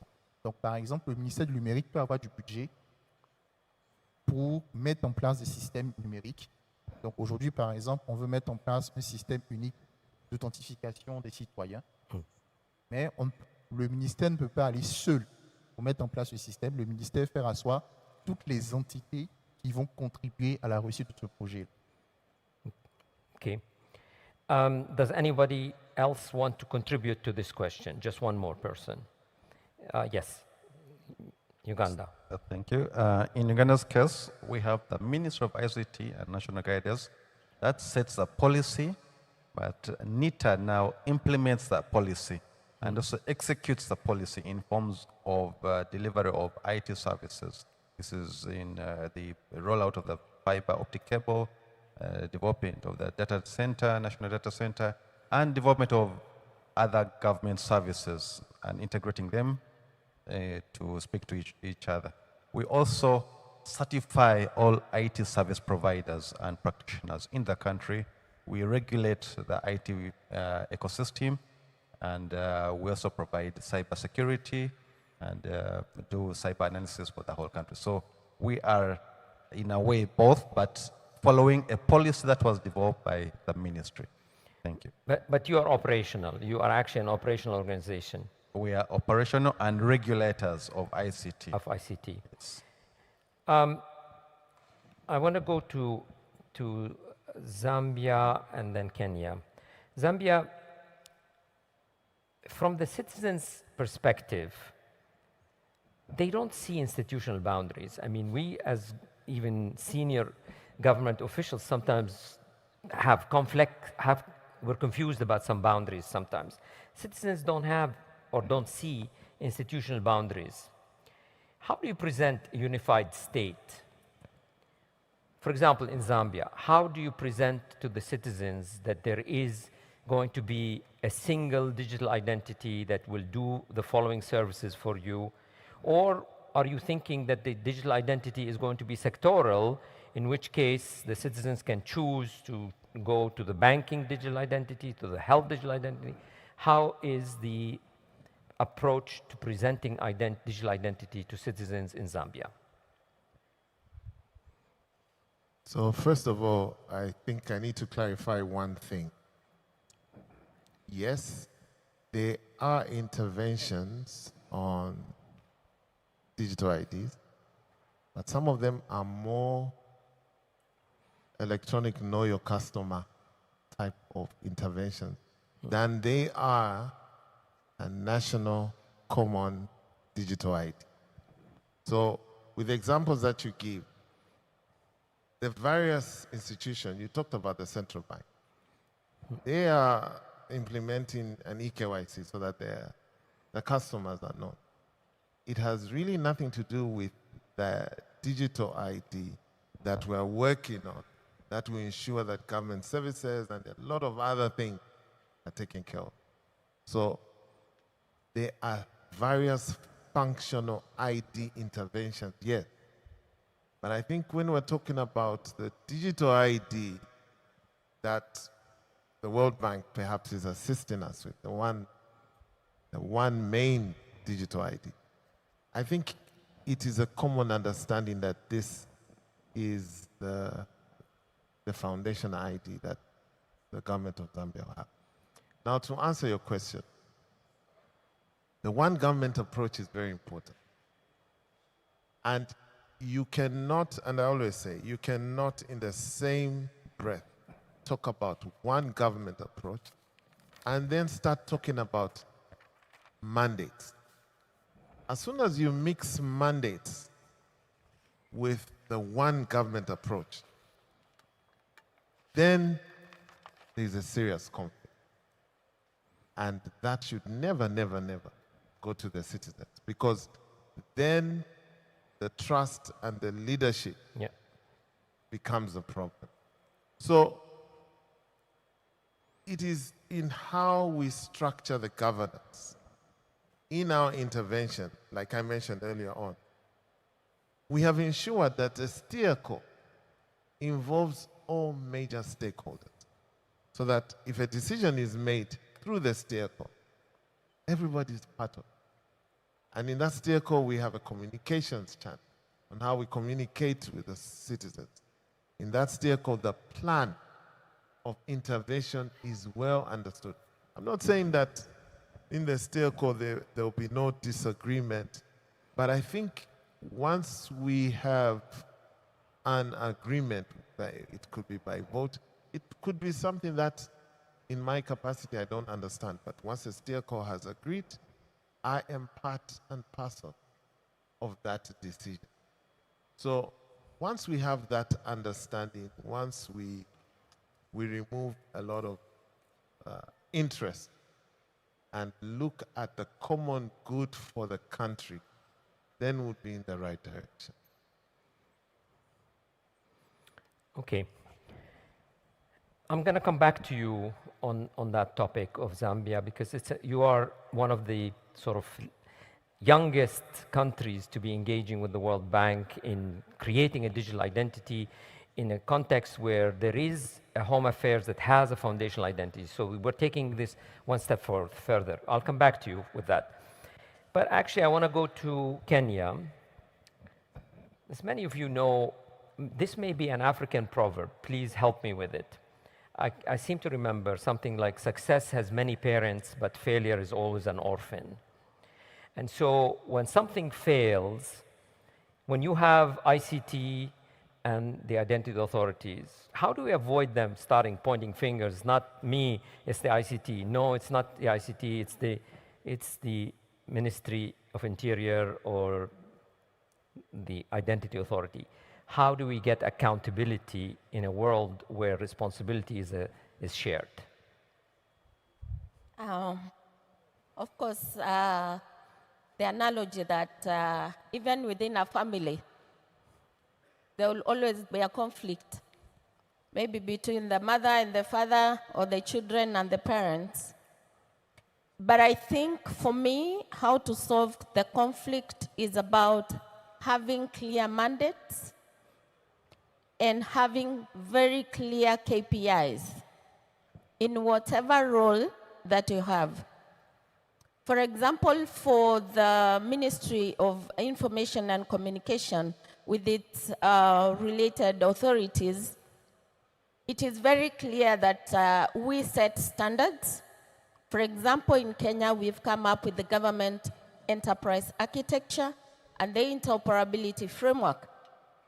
And at the center of that is the citizen. And it's all about service delivery. And clearly, as you've said, the citizen is not interested how you work behind the curtains. For them, they want services. So therefore, with the clear mandate on who does what, then when things fail, everybody takes their responsibility in their line of implementation. For us, when you look at the government enterprise architecture and interoperability framework, it's very clear that the foundational ID is the foundation of interoperability and integration.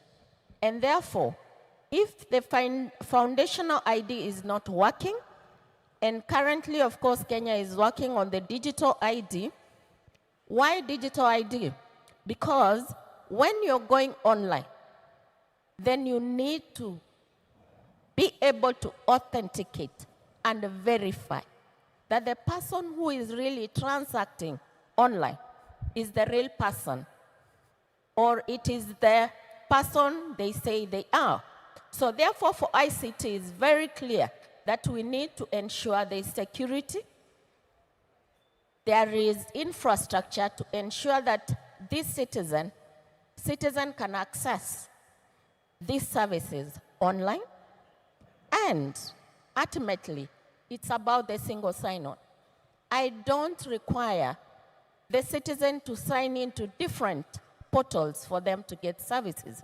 And that is where the whole of government approach comes in, where we are saying we want one portal for the citizen to access services. Behind the scenes, we can have our different ecosystems and different platforms, but the government enterprise architecture brings in now the interoperability platform that is the integration layer. So therefore, for Ministry of ICT, it's very clear that our role is about the technology that we put in place to enable these services to be offered. Okay. So if there is a problem in the foundational ID or the digital ID, then the Ministry of Interior takes responsibility. But if there are breaches, there are issues to do with cybersecurity, the Ministry of ICT takes responsibility. So therefore, again, it's about collaboration, it's about co-creating, because there is nobody who has silo of info. Because there is a business, there is the technology. For me to support you, I need to understand your business. So the business person takes the responsibility of the processes, technology takes the responsibility of the platforms that are brought on board. But together, we work as a family at the end of the day. Thank you, Mary Karima, for that clarity of vision. Thank you.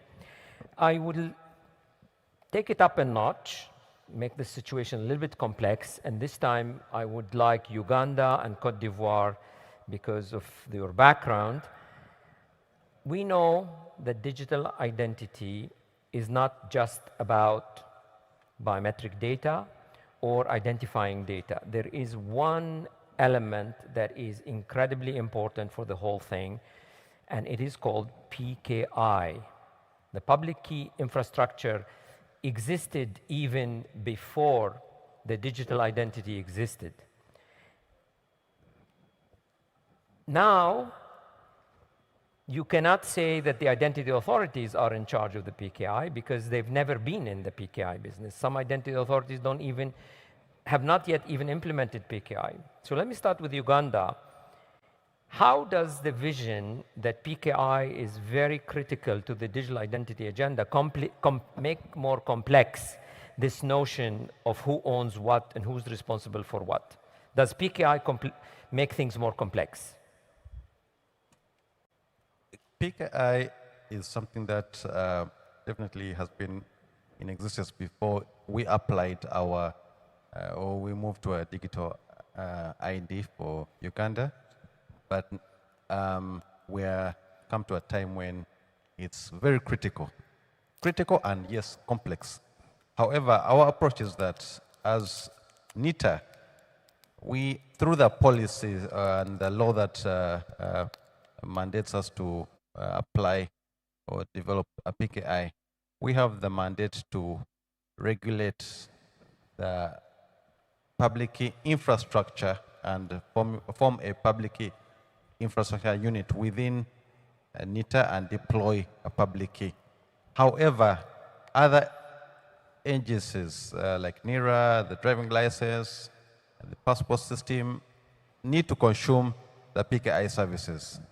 And in our environment, or in our scenario, we seem to have been, or we seem to have come late in applying the law, and the agencies were there was a high demand to consume the PKI services. So what we did was to allow or give an instruction to enable these agencies to proceed and implement their PKI. That will be sub-CAs or certificate authorities to the root CA. NITA shall be a root CA. It will regulate the PKI ecosystem, and it will delegate or federalize these rights down to the users who will now consume those services.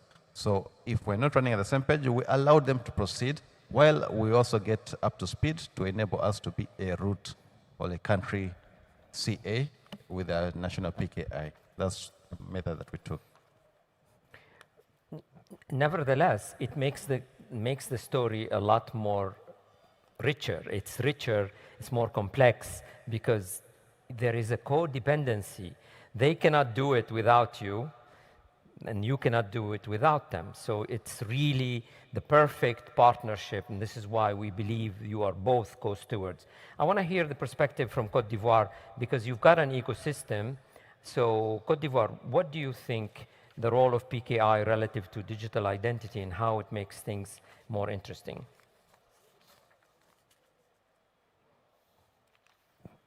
Dans le domaine de l'identité numérique, je vais dire même dans l'identité de façon générale, l'infrastructure à clé publique, donc la PKI, est une infrastructure de confiance centrale qui est utilisée dans tous les pays, et la Côte d'Ivoire n'a pas raté ce tournant-là aussi.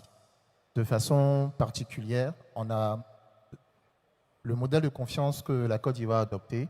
C'est le modèle hiérarchique où il y a une autorité nationale de certification électronique. Donc, on va dire la PKI racine nationale. Et les différents fournisseurs d'identité qui vont implémenter des PKI vont s'inscrire en dessous de cette PKI racine nationale. Mais c'est des infrastructures qui physiquement seront séparées. Et on va utiliser le terme de cross-certification, donc de signature des PKI-FI pour garantir une chaîne de confiance nationale globale. Donc, si je prends le cas, par exemple, de la Côte d'Ivoire, je prends l'exemple de l'ONICI. Lorsque l'ONICI s'apprêtait à mettre en place sa PKI pour la délivrance des pièces d'identité, il y a eu des séances de travail avec l'ARTCI qui était dans ce temps-là l'Autorité nationale de certification électronique. Et comme je le disais, notre rôle a été de s'assurer que l'infrastructure à clé publique qui sera mise en place par l'ONICI soit conforme aux règles en la matière et qu'on puisse la certifier. Donc, dans ce sens-là, l'ONICI a eu un agrément de la part de l'ARTCI, qui était à ce moment-là le régulateur de tout ce qui était certification électronique pour pouvoir mettre en œuvre cette PKI-là. Donc, voici un peu l'approche ivoirienne qui est, on a une autorité nationale, derrière, on a une subdivision des autorités de certification FIC en tenant compte des différents domaines. Et cela permet de permettre à chacun des identités sectorielles d'évoluer dans leur environnement, mais en même temps, on va garantir une racine commune pour permettre l'interopérabilité de ces différents systèmes d'identité pour la délivrance des différents services numériques au niveau national. Excellent. Okay, Zambia, I'm going to take this up a notch. We've spent some time this morning talking about business models. We talked about the idea that identity data is very valuable. It generates revenue, and most probably it will continue and increase. The direction in which we're heading is towards identity data becoming a source of revenue for sustainability, for sustaining operations of identity systems. So the question I have for you in Zambia is there, since there is a need to collaborate between the different actors, is there also a need to do revenue sharing? Are we talking about a source of conflict because now there is money involved? And when you talk about money, agencies will say, I contributed value, therefore I need credit. How do you see this? Are you thinking ahead towards a point where identity is not a cost center, but generating income for the government? Okay, thank you. So in our country, the determinant of retention of finances when it is monetized it lies with the Ministry of Finance. So it is easy here to say, yes, we'll have a shared model where all players that are there will agree on a percentage. And that has been done before, and that is still happening in our country. But ultimately, the determinants of that are the Ministry of Finance. So, of course, we are not there yet, but of course, that's a discussion to have because, of course, of the obvious expenses that are related to the sustainability of an ecosystem such as this that we are talking about. Yeah. Exactly. So it is a discussion to have now, and it's a complex discussion, and we should plan for it, because partnerships also require transparency in terms of who brings value and who derives value and credit from it. So we shouldn't shy away from that discussion. Okay, let me go to Uganda. Uganda, with your experience, what would you say is the single biggest operational risk that ICT leadership should be planning for in digital identity systems?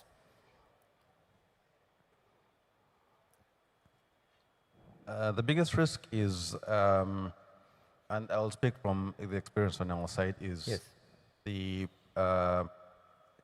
seeing impact, or not planning and projecting for the impact. And the most times we, as IT or IT-centric organizations, we tend to stick to what we know and have a narrow focus on what we're applying, but not looking at the bigger picture in terms of impact and usability and usability of the initiatives that we're deploying, and the results. What do we intend to achieve? So as we deploy our initiatives, in this case the digital ID, what do we intend to achieve as Uganda and Africa? What difference do we want to make within the country? Are we creating a digital complex system which does not fit the purpose? We have to be very careful, very mindful of the economy that we are in. We're a developing nation. How does this ID leapfrog us from just being a developing nation to a developed nation? As the minister from Senegal said, they are looking to be the next Estonia.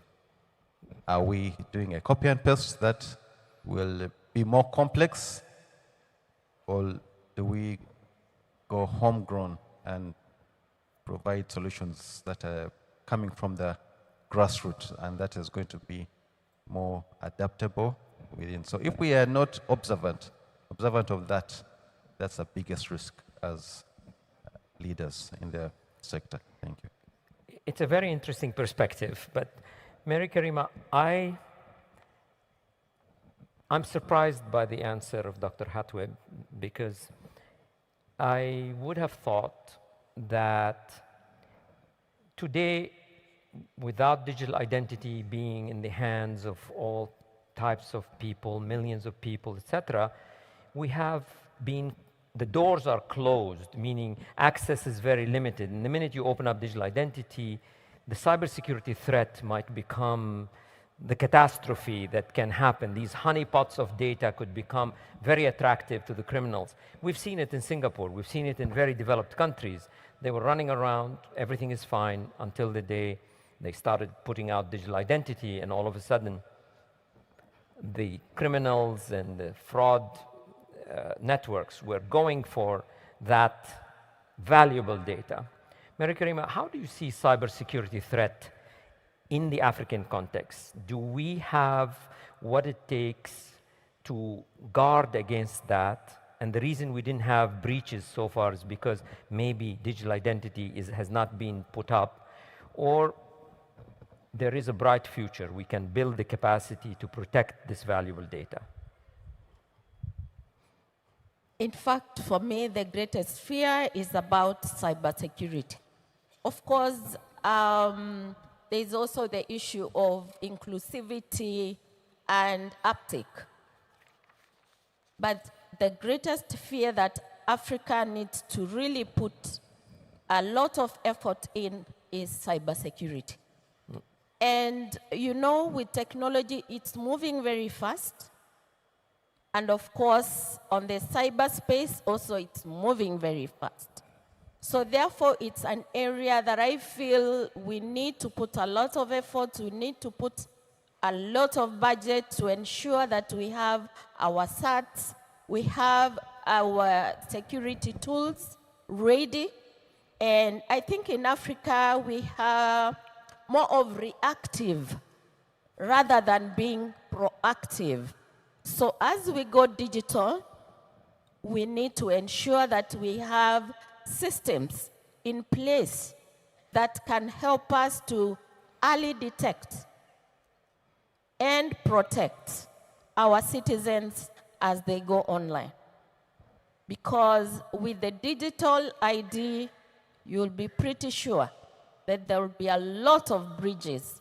And therefore, we need to be ready in terms of even capacity building. We need to capacity build our people, our government staff.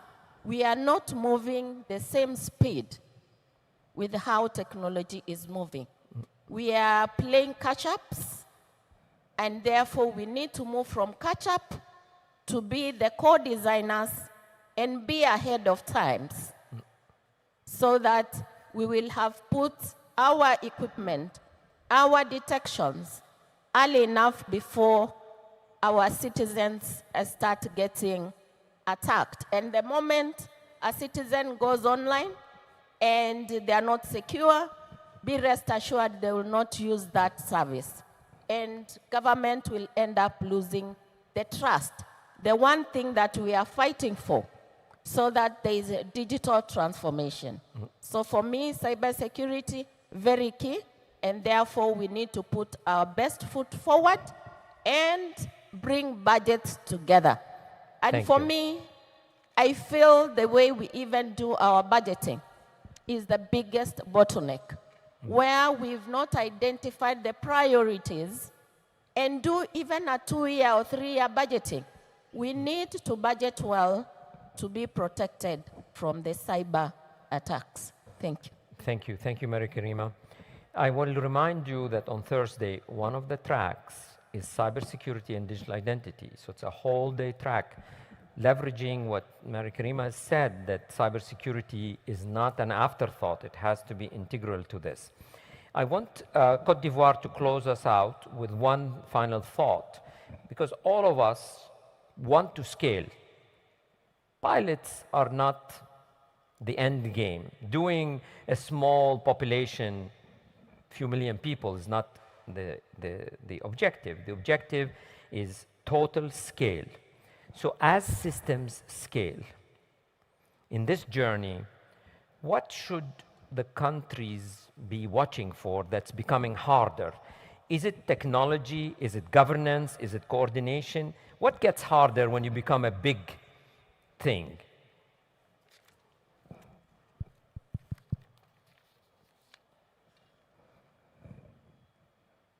Je risque de vous déphaser, mais je pense que la première des choses, c'est la vision. C'est quel impact on veut créer auprès de nos populations avec l'identité numérique. Une fois que nous définissons cette vision, une fois que nous avons défini l'impact que nous voulons créer de façon concrète sur nos populations avec l'identité numérique, le reste en découlera. Et je pense que c'est l'une des approches que la Banque mondiale promeut en partant des objectifs de développement durable, l'impact que l'on veut créer, les cas d'usage, et derrière, on va construire des DPI pour soutenir cette évolution-là. Et l'écosystème de l'identité numérique, c'est un peu comme une équipe. Je peux prendre l'exemple du football. Il y a différents acteurs, il y a un gardien, il y a des défenseurs, il y a des attaquants. Aujourd'hui, on voit que le football moderne, il y a des changements de position, mais l'ensemble des acteurs contribuent à un seul objectif, qui est de remporter le match. Et l'ensemble des acteurs, que ce soit le régulateur, que ce soit les opérateurs d'identité, que ce soit les opérateurs mobiles, que ce soit les consommateurs, que ce soit les administrations gouvernementales, que ce soit même les fournisseurs de services additionnels qui vont se plugger sur l'identité numérique, ensemble, on va construire un écosystème pour permettre aux citoyens d'être heureux d'évoluer dans un système numérique sûr, inclusif et innovant. Thank you very much. He actually nailed it. He actually explained to us exactly what gets harder when you scale. We are going from solo players to becoming players on a team, on a football team. The difference between great football teams and a collection of excellent individual players is the fact that they know how to work together to win the game. To win the game, we have to become, the whole of government approach in digital identity needs to become essentially like a football team. We need to know how to hand each other as we scale the match, as we scale the game. And it's definitely, that is what the ecosystem governance is all about, is bringing in that clarity of interaction. Unfortunately, we ran out of time, but you all have been wonderful. Thank you for being with us. We have one more section left, which is exciting and very interesting, so stick around. Please. Dr. Atik? Yes. Can I just make one comment on the other question on cybersecurity? I won't take long. Yes, please. I think from what we've seen with building systems in our country, the cybersecurity aspect should be part of the planning stage earlier because of obvious reasons. We have noticed from the monitoring tools that we have that the more we're building these new ICT systems like digital ID, the appetite to be attacked has suddenly gone up. Yes. So it's a very high risk, and I thought it would come out when you were talking about risk. But this is just a comment that all of us must ensure that our cybersecurity is on point. And I'm saying this because I know development partners are here, that even when they provide resources, rather than look at the one thing they want to provide in the country, they should support the cybersecurity aspect. That's all I want to say. Excellent. Thank you very much.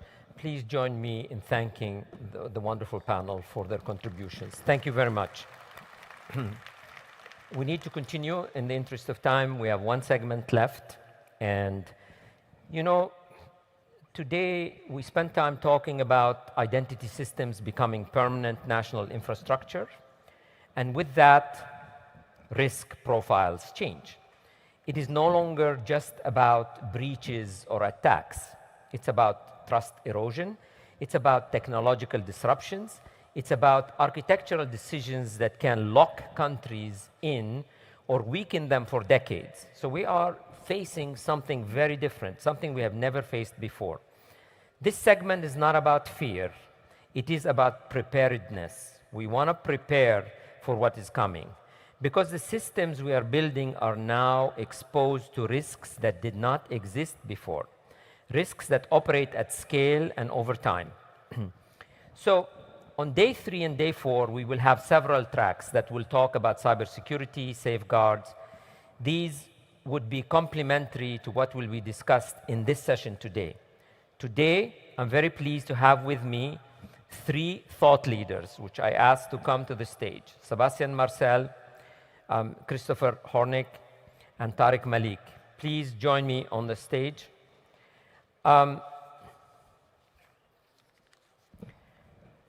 Each will give a 15 minutes presentation. Then we will have about 15 minutes to answer some questions. So if you have questions, please pose them through the Slido. If not, you can do them at the end. So we're going to start with Sebastian Marcel, who's going to talk about AI and biometrics. You've been hearing a lot about AI. Let us see how biometrics, which is essential for the identity, digital identity, how AI is changing the equation. Sebastian, please, to the stage. Operator, could you please load up the PowerPoint presentation of Sebastian? Thank you.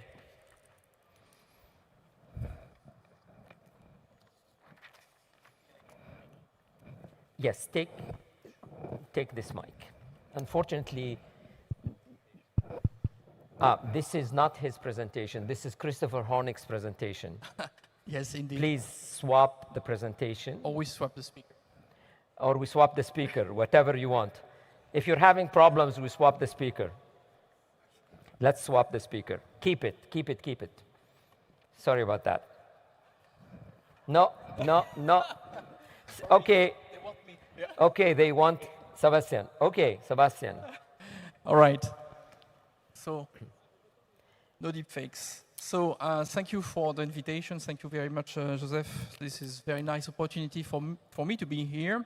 So, I'm indeed Sébastien Marcel. So, I'm a research scientist in a Swiss AI research institute in Switzerland. And as you can see in the picture, this is not a deepfake. This is actually a real picture of my building and my place where I'm working inside the Alps. It looks a bit unreal, but this is true. So today my presentation will be on emerging threats in digital identity, going through basic attacks to deepfakes. Probably you heard about that term before, and synthetic identities. So welcome to the age of synthetic realities.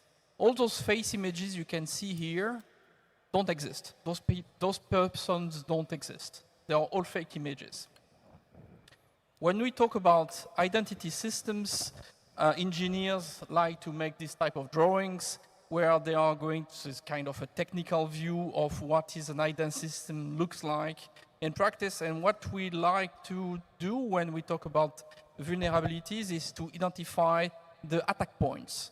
So these are basically attack points of identity systems you can categorize in a different number of places. I won't have time to cover all of them. It will take me many hours. I'm just going to give you a few examples of the most fragile attack points, which are the points 1 and 2, actually. And today I'm going to talk and give you essentially a couple of examples of what are those attacks. Especially the attack point number 1, which is at the sensor level. So let's say before the fingerprint sensor, before the camera or the face recognition system, you can perform what we call a presentation attack. I'll show you a couple of examples. In green, presentation attack. Or you can also, after the camera, after the sensor on the communication channel, you can inject fake data. Then you can perform there either a deepfake, injecting a deepfake, or injecting a morphing attacks. Maybe for some of you, this is still a bit, let's say, theoretic, or what is a presentation attack and injection attack, but I'm going to give you examples. These are presentation attacks. You can actually you can buy on the internet. We used to manufacture those masks in the past, but you can actually buy on the internet custom masks of real persons in order to impersonate these people, right? So you can make them in different types of materials, can be made of resin or here in plastic with high resolution, photorealistic plastic masks, and you can present them to a camera. That's a presentation attack. You can also make presentation attacks with silicone masks, you know, the type of things you see in the Mission Impossible movies, but actually you can make it for true. You can have video, so we don't hear the audio, normally should be an audio, but it's not very important. You can actually wear those silicone masks, and when those masks are worn, where basically they move with your face, capture your facial expressions, and you can conduct an attack like this. Let's move to another type of attack, yes, which is the morphing attack.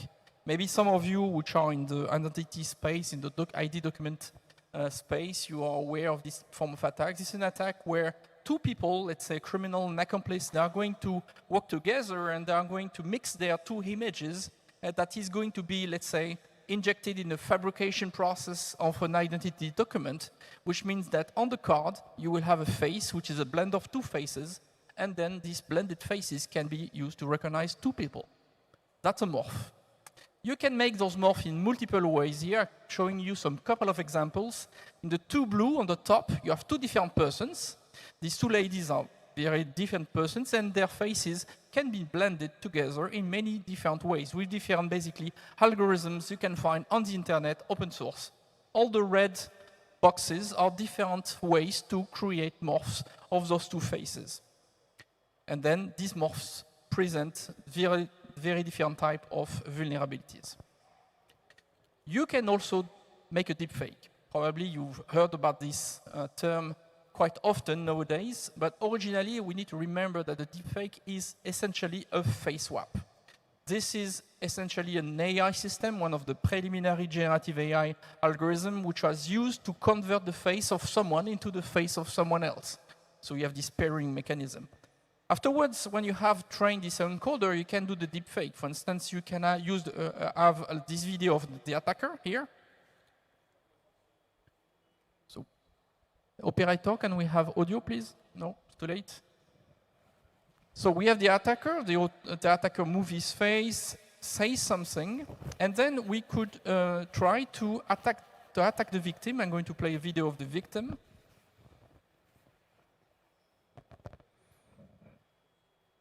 Can we have the audio operator, please? Yeah, the second video doesn't work, unfortunately. Can the operator click on the second video? Click on the second video, victim. Excuse me, Dr. Atik, if you could wait just 1 minute, they're changing the cord. Okay. Thank you. Thank you. Right, so in the meantime, I'm just going to re-elaborate and re-explain a little bit. So here we have an attacker, so the person that wants to impersonate the victim. We have shown the video of the attacker. He can say something. And then we have the victim, the person for which we want to take the identity. And the goal will be to create a deepfake video such that so we have the attacker that looks like the victim. And we could even transfer the voice and convert the voice of the attacker into the voice of the victim. And nowadays, actually, so although these videos I'm showing here are now, let's say, 2 years old, with the technologies that is dated 2 years old, nowadays you can make in real time face swaps and voice conversions on the internet by doing some kind of virtual cameras or plugins from your various systems. So does it work now? Can I try?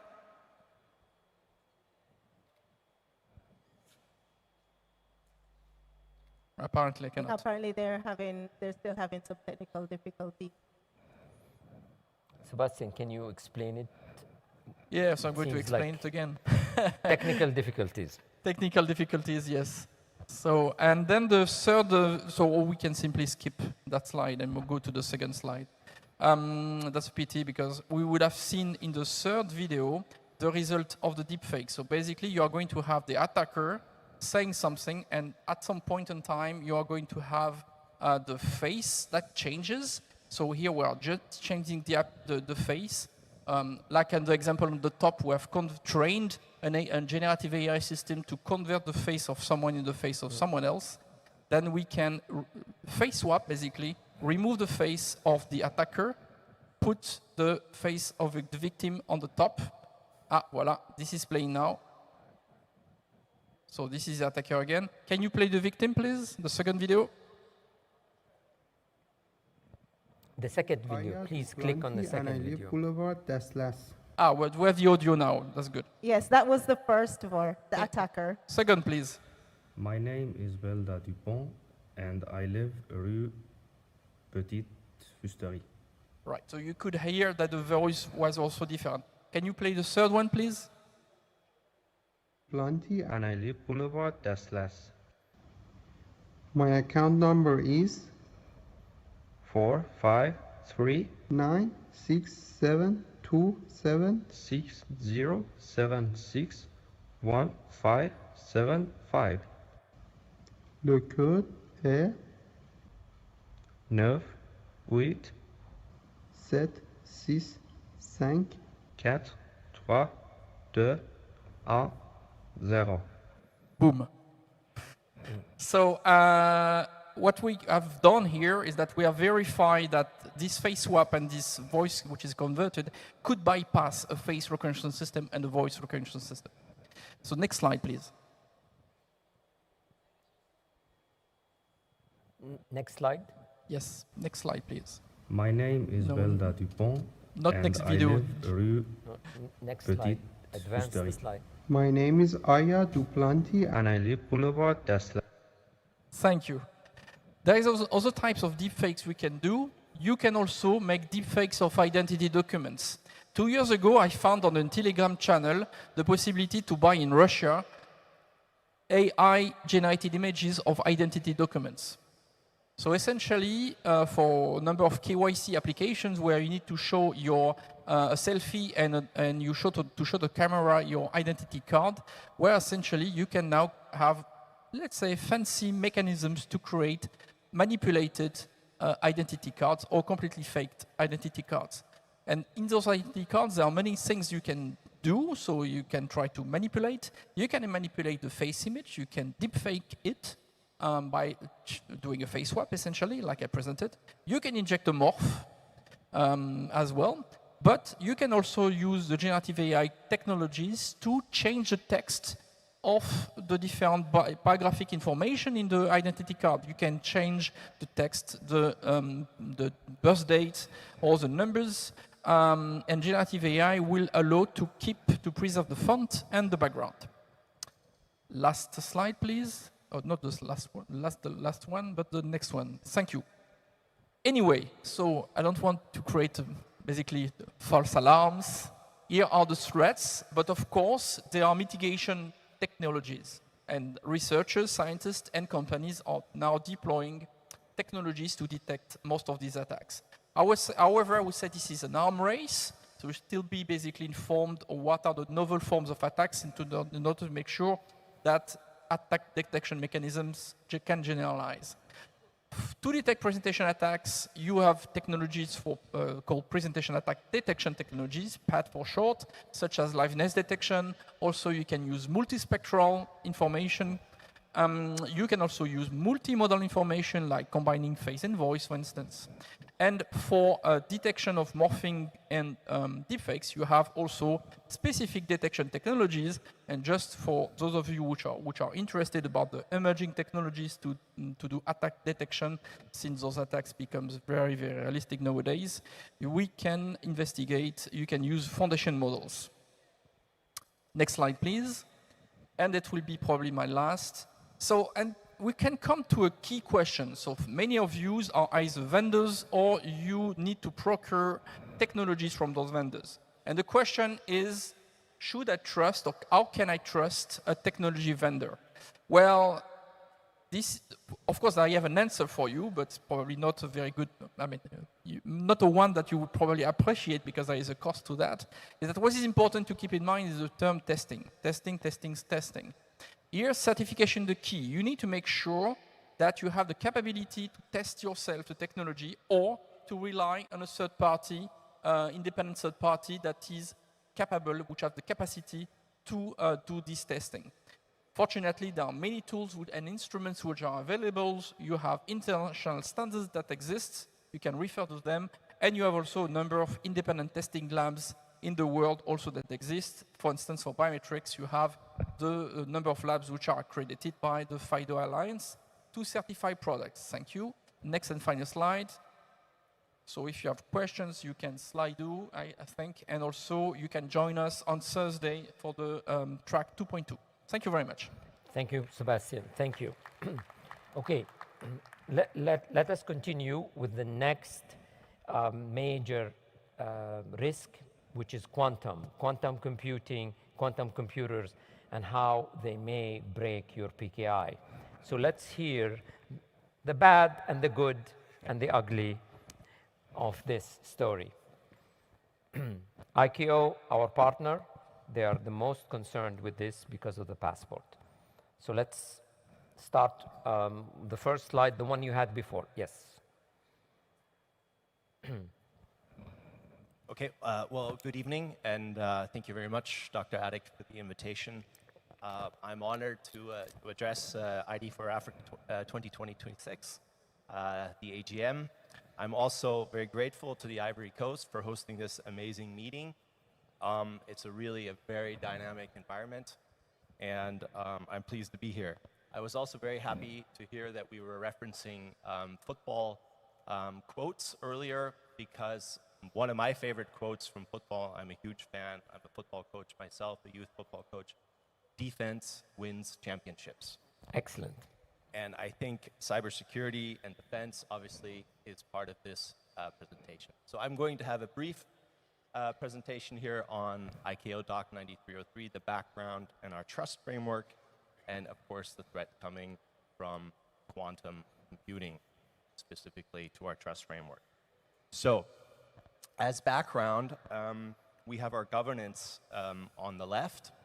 We have our traveler identification program, And specifically, we have, very importantly, we have our Doc 9303, which sets the specifications for electronic machine-readable travel documents, in fact, for regular passports as well, for barcode-based documents, and also for the digital travel credential, which relies on the same cryptographic mechanisms to strengthen and provide the security to those documents. So Doc 9303 specifies those cryptographic mechanisms. We not only believe, but we have set out a state-managed and sovereign trust framework where we talked about PKI in the last session briefly. So this identity data or travel document data is then matched with PKI to provide those digital certificates that can be checked so that you as a state, as a verifier, can be certain that that document and the data content is authentic. It is a distributed public and private key infrastructure, meaning there's no single root of trust. Yeah, so again, every state is its sovereign anchor, and that CSCA, that root of trust, is distributed publicly as a public key, as it should be. And the role of the PKD, of the ICAO Public Key Directory, I would just like to pick up on that briefly, is extremely important in terms of facilitating that type of distribution and making the life of the verifier easier. And that includes now also commercial access, for example, ground handlers or other entities at the airport or in the border environment, or simply commercial entities that are looking to verify travel documents. I would like to make a small plug here also to continue to enhance participation of African states in the ICAO PKD. I think that's an important step forward. I would also like to highlight the work of the International Standards Organization, particularly Working Group 3 of Subcommittee 17, Joint Technical Committee 1. They are really the backbone to our governance framework, including, of course, the Technical Advisory Group, which makes the decisions about how we go forward on this issue, as well as all issues when it relates to machine-readable travel documents. Okay, now briefly, as a high-level description of our trust framework for e-passports. So cryptography is at the heart of electronic machine-readable travel documents. A e-passport is signed or issued using the private keys and is then verified or authenticated using the public keys, right? So we have the root of trust, the CSCA certificate, which would be typically valid for 3 to 5 years and is unique to that travel document issuing authority's mission in life, whether it's that passport or potentially we have different roots of PKI since we have different types of documents also in circulation. A barcode-based document may have a separate root of trust. That's fine. It just also requires additional distribution. We have two security features that I just wanted to briefly mention. We have what we call passive authentication, which is a baseline security feature, and that's absolutely critical to determining that the data is authentic and has not been tampered with. And these steps, as well as the more advanced security feature, which is an anti-cloning measure, which can be either active or chip authentication, that verifies the authenticity of the chip itself, and it prevents the cloning or substitution of the chip. Both of those are obviously based on our cryptography on the PKI that we've specified in Doc 9303.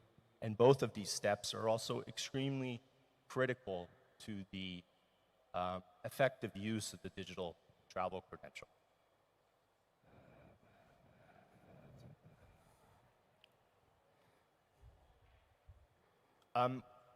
We believe that the ICAO trust framework has stood the test of time. Yeah, so This is based on the Diffie-Hellman private-public key exchange. It's first published in 1976. So it's a foundational, that the DH key exchange is a foundational cryptographic protocol, yeah, that allows the issuing entity to exchange its public key and to make it public so that all verifiers have the opportunity to be able to authenticate that issuing state's document abroad, yeah, without ever essentially having met. There's a fair amount of trust that obviously has to be invested in this type of relationship, but that's normal, and that trust is facilitated again by the public key directory, which enables the exchange of those certificates. Now, we would say this has stood the test of time because the security of our PKI lies in the high mathematical difficulty of solving algorithms. And this has not been broken to date in any type of practical amount of time, even by the most modern supercomputers.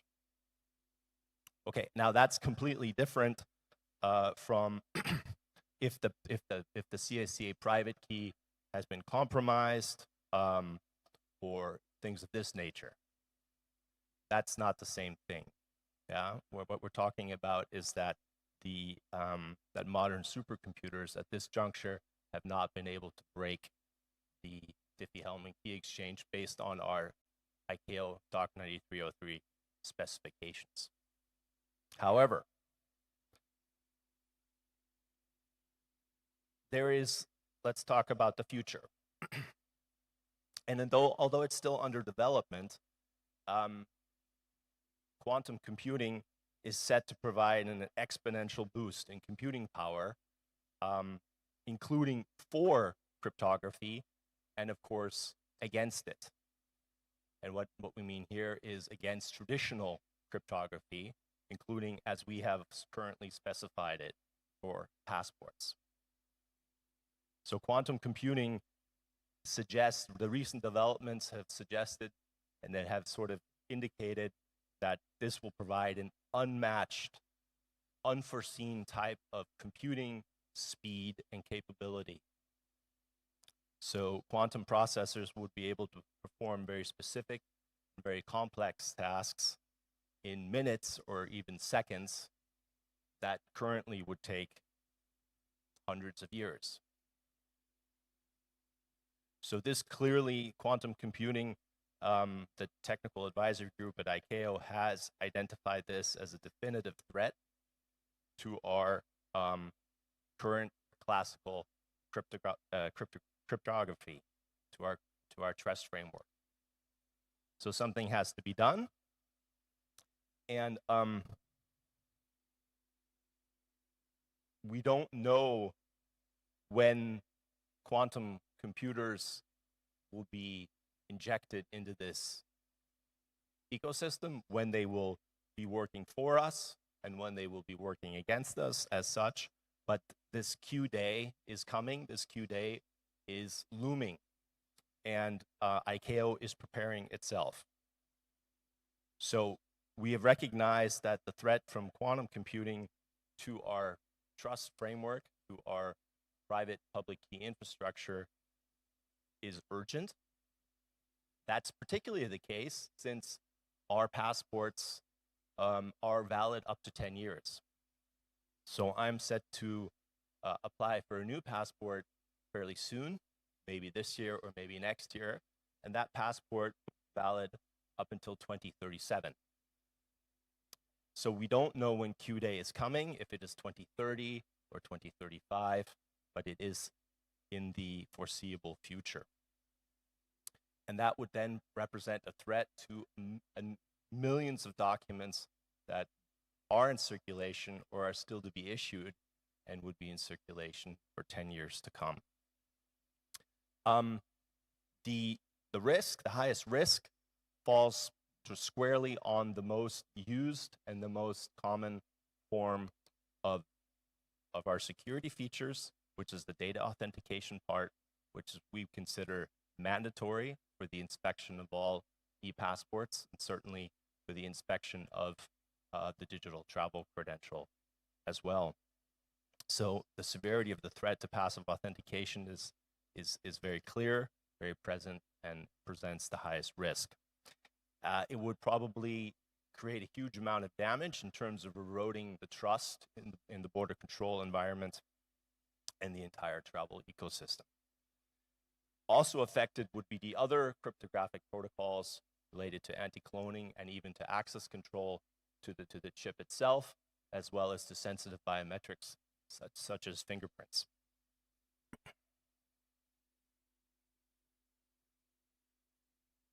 So in conclusion, I would like for you to take away the information that we are already working on trying to specify post-quantum cryptography or quantum safe cryptography for eventual inclusion into DOC 9303, so that the cryptography itself will be quantum based and will be able to deal with any type of attacks that would be coming from quantum cryptography. ICAO has reviewed, has conducted a large-scale review of all quantum-safe signature algorithms that are currently standardized and being developed, including those standardized by ISO and those from the United States' National Institute of Standards and Technology, PQC standardization project. In general, and I'm trying to provide you with basic information here, basically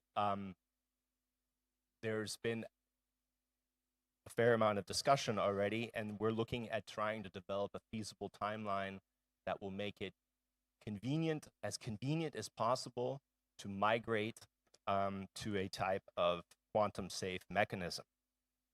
And that type of migration would potentially take 3 different types of routes. One would be that the document issuing system would maintain 2 separate PKIs, traditional and post-quantum. There would be the other option of there being linked PKIs using a hybrid certificate, or the possibility of just introducing a new PKI based on post-quantum specifications. Most likely, since most of the things we do are also meant to be backwards compatible, I could imagine that the hybrid approach would be the one that the experts will choose. But in the meantime, there are also some mitigation strategies that are discussed that would help us buy time, including the doubling of the key length for the existing traditional PKI, as well as, and in combination potentially, of reducing document validity periods to 5 years, which anyway provides added benefits in terms of biometrics and the capture of new biometrics for the individuals of the bearer of the document. Finally, what are we doing next? We want to hear from states. We want to know from states what their situations are in terms of how they are thinking about quantum technologies, how their positions are on public key infrastructure, and we're going to be issuing a state letter with a survey. And those state letters go to all of our contracting states all around the world. They are addressed, they are received by your Civil Aviation Authority, and we look forward to all security agencies, including travel document issuing authorities, as well as borders, to go to your CA and to look for this letter and to answer the survey. And in fact, we will try our best to issue this letter in conjunction with our TRIP symposium so that we can have the right audience be answering the survey. We're broadcasting the information as widely as possible, and thank you for the opportunity to speak about this here. We've already developed publicly available guidance material, which I have here on the screen, and which is on our ICAO website. So, having said that, I would just leave you with the dates for our symposium, and I hope to see you in Montreal. Very happy that Joseph has accepted our invitation to join us and to moderate, and I think it's fantastic to have such a high-level individual come all the way to Montreal to help us. So I hope to see you, or some of you, there. Thank you very much.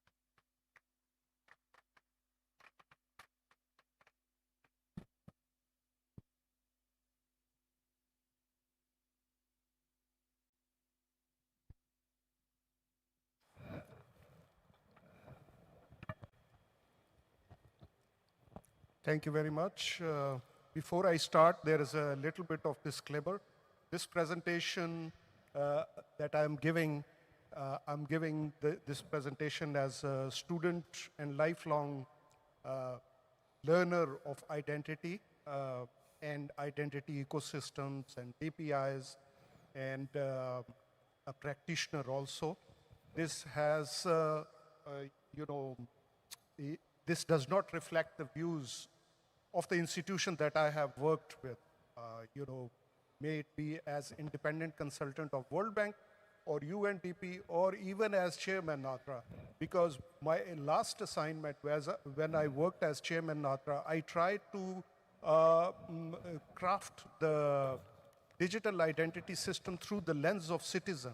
And I think it is time that I advocate what that lens is. And so that is that presentation, where the core message is that DPI can concentrate power, risk, and control if it is not governed properly.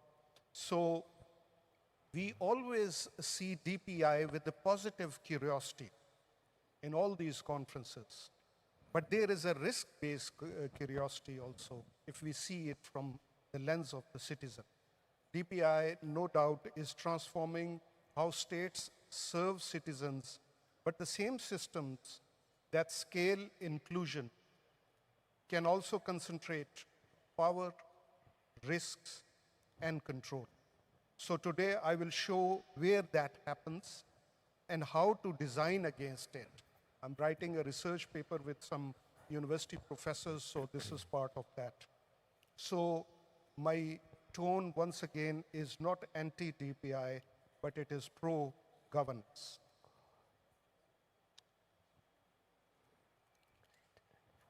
So let's talk about that positive curiosity again. DPI delivers 4 things that the countries need: inclusion, efficiency, transparency, and scale. In the past ID for Africa conferences that I've been attending, these gains are, we have witnessed that these gains are not just theoretical. We have seen them across ID, payments, and service delivery. As DPI scales, 3 things concentrate: power over access, system risks, and operational control. Decisions move from dispersed institutions to the operators of the platform. Let's look at the world and look at some case studies very quickly. I won't go into the deeper detail, but the research material in the last slide, I have added that where I got these case studies. So we will discuss, I will use 5 contexts: China, India, Africa, EU/UK, because UK is part of Brexit now, and Pakistan, of course. My hands-on experience, not to journalize, but to illustrate recurring design and governance patterns. So I use these case studies as comparative learning, not for the judgment. So let's look at China. China shows what happens when identity, financial, and administrative data are integrated across agencies. It's less about a single score and more about coordinated enforcement at scale. supported by extensive surveillance infrastructure. So my message is integration across identity, data, and enforcement enables population scale governance. So integration is important, but how to govern it is the question. We come to another big DPI, India. What a success story. Aadhaar demonstrates extraordinary scale. Over 1 billion people enrolled. But we have also seen documented cases where biometric authentication failures led to exclusion from welfare. The design lesson is simple. No single gate should control access to essential services. And I emphasize no single gate. We go to the, we come back to the future with, that's Africa, Kenya and Ethiopia. In Kenya, high dependency on mobile money shows how critical these rails are when? During unrest. In Ethiopia, we also seen prolonged telecom shutdowns disrupted banking and humanitarian operations. So what I'm saying is that when DPI becomes essential, its control becomes powerful lever. So you see the connection between dependency and leverage. Let's come back to our democratic world, European Union and UK.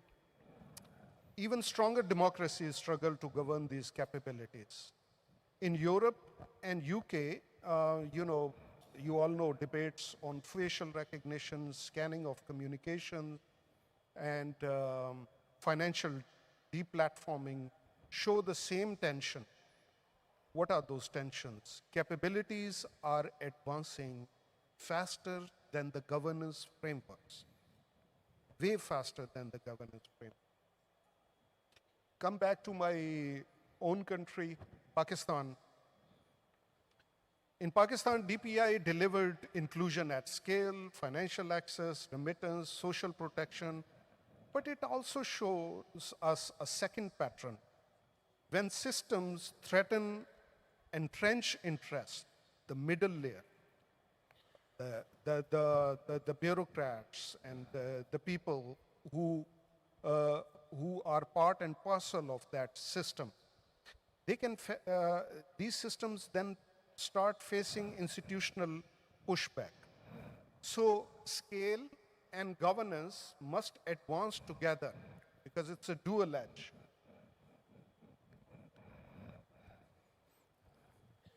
So now, let's talk, this is about the government side, now let's talk about the private sector. Most DPI, I've done this research, ride on a small number of cloud providers. It's quite fashionable now, put your data on the cloud. That creates efficiency, I understand, but also that creates a concentration risk, jurisdictional exposure, and potential external access under these laws that, each country thinks that, like USA has this Cloud Act. So it's not the risk only. We have the trade-offs also that we need to think about. Think in layers. Cloud, DPI, services. Why it's not moving next? Next slide, please. Next slide. Yeah. So this is sovereignty traps.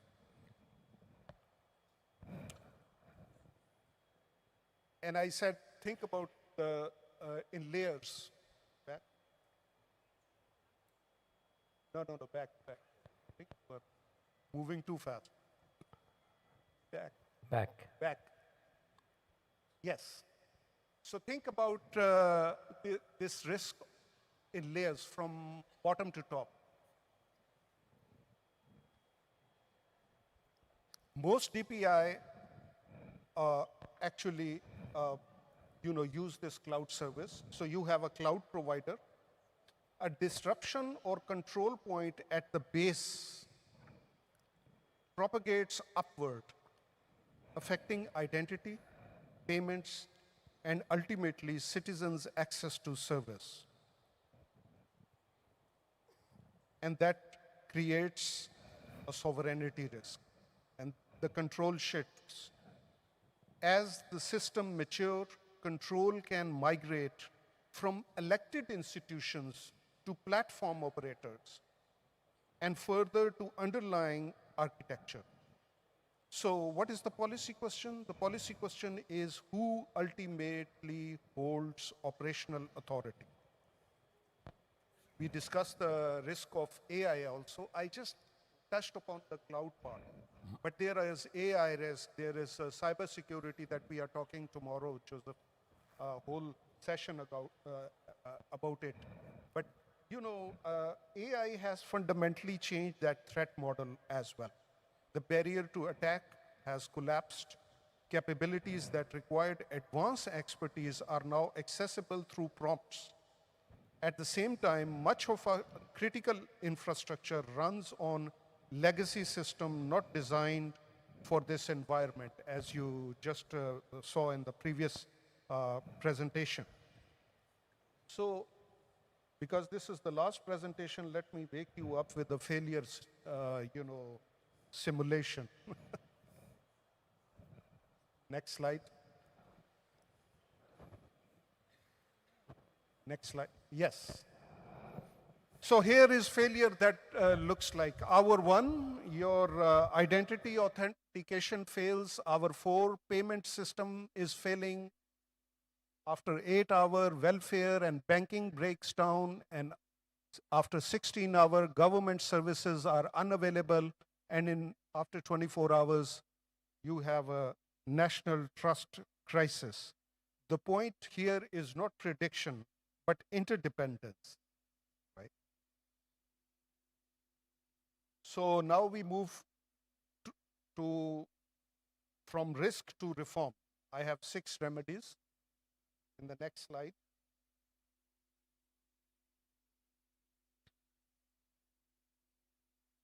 So 6 design principles: federated architecture, guaranteed offline fallback.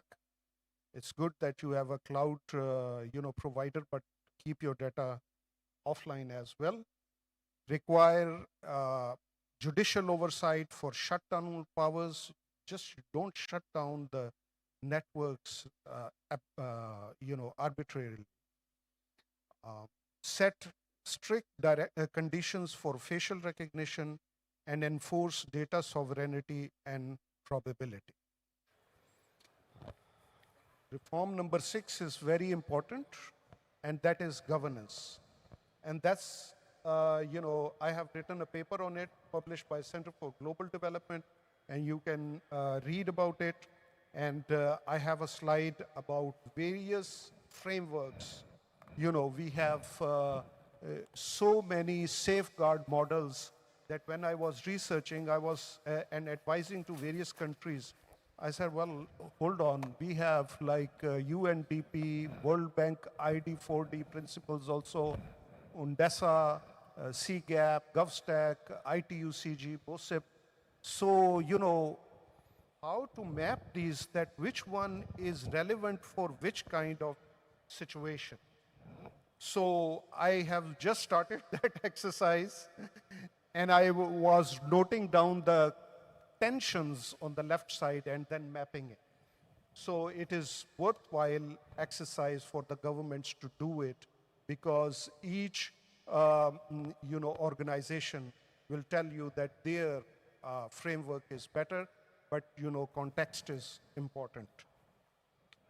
So that's my presentation. The last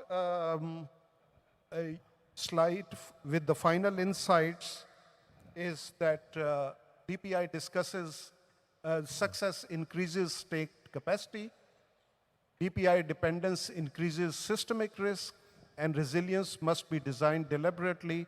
DPI doesn't digitalize the state, it redistributes powers within it. Thank you very much. Thank you, Tariq. I think we've reached the end of our energy, so we are going to skip the Q&A, but the speakers have been kind enough to be with us for the week, so please grab them. They're raising very important issues and really at the heart of this ecosystem discussions that we're having today. Please, there are a few important announcements from these lovely members of ID for Africa IGS, so please listen carefully. And I'll just thank you for having stayed with us this late. So I will shut my microphone off and I will let them take it from here.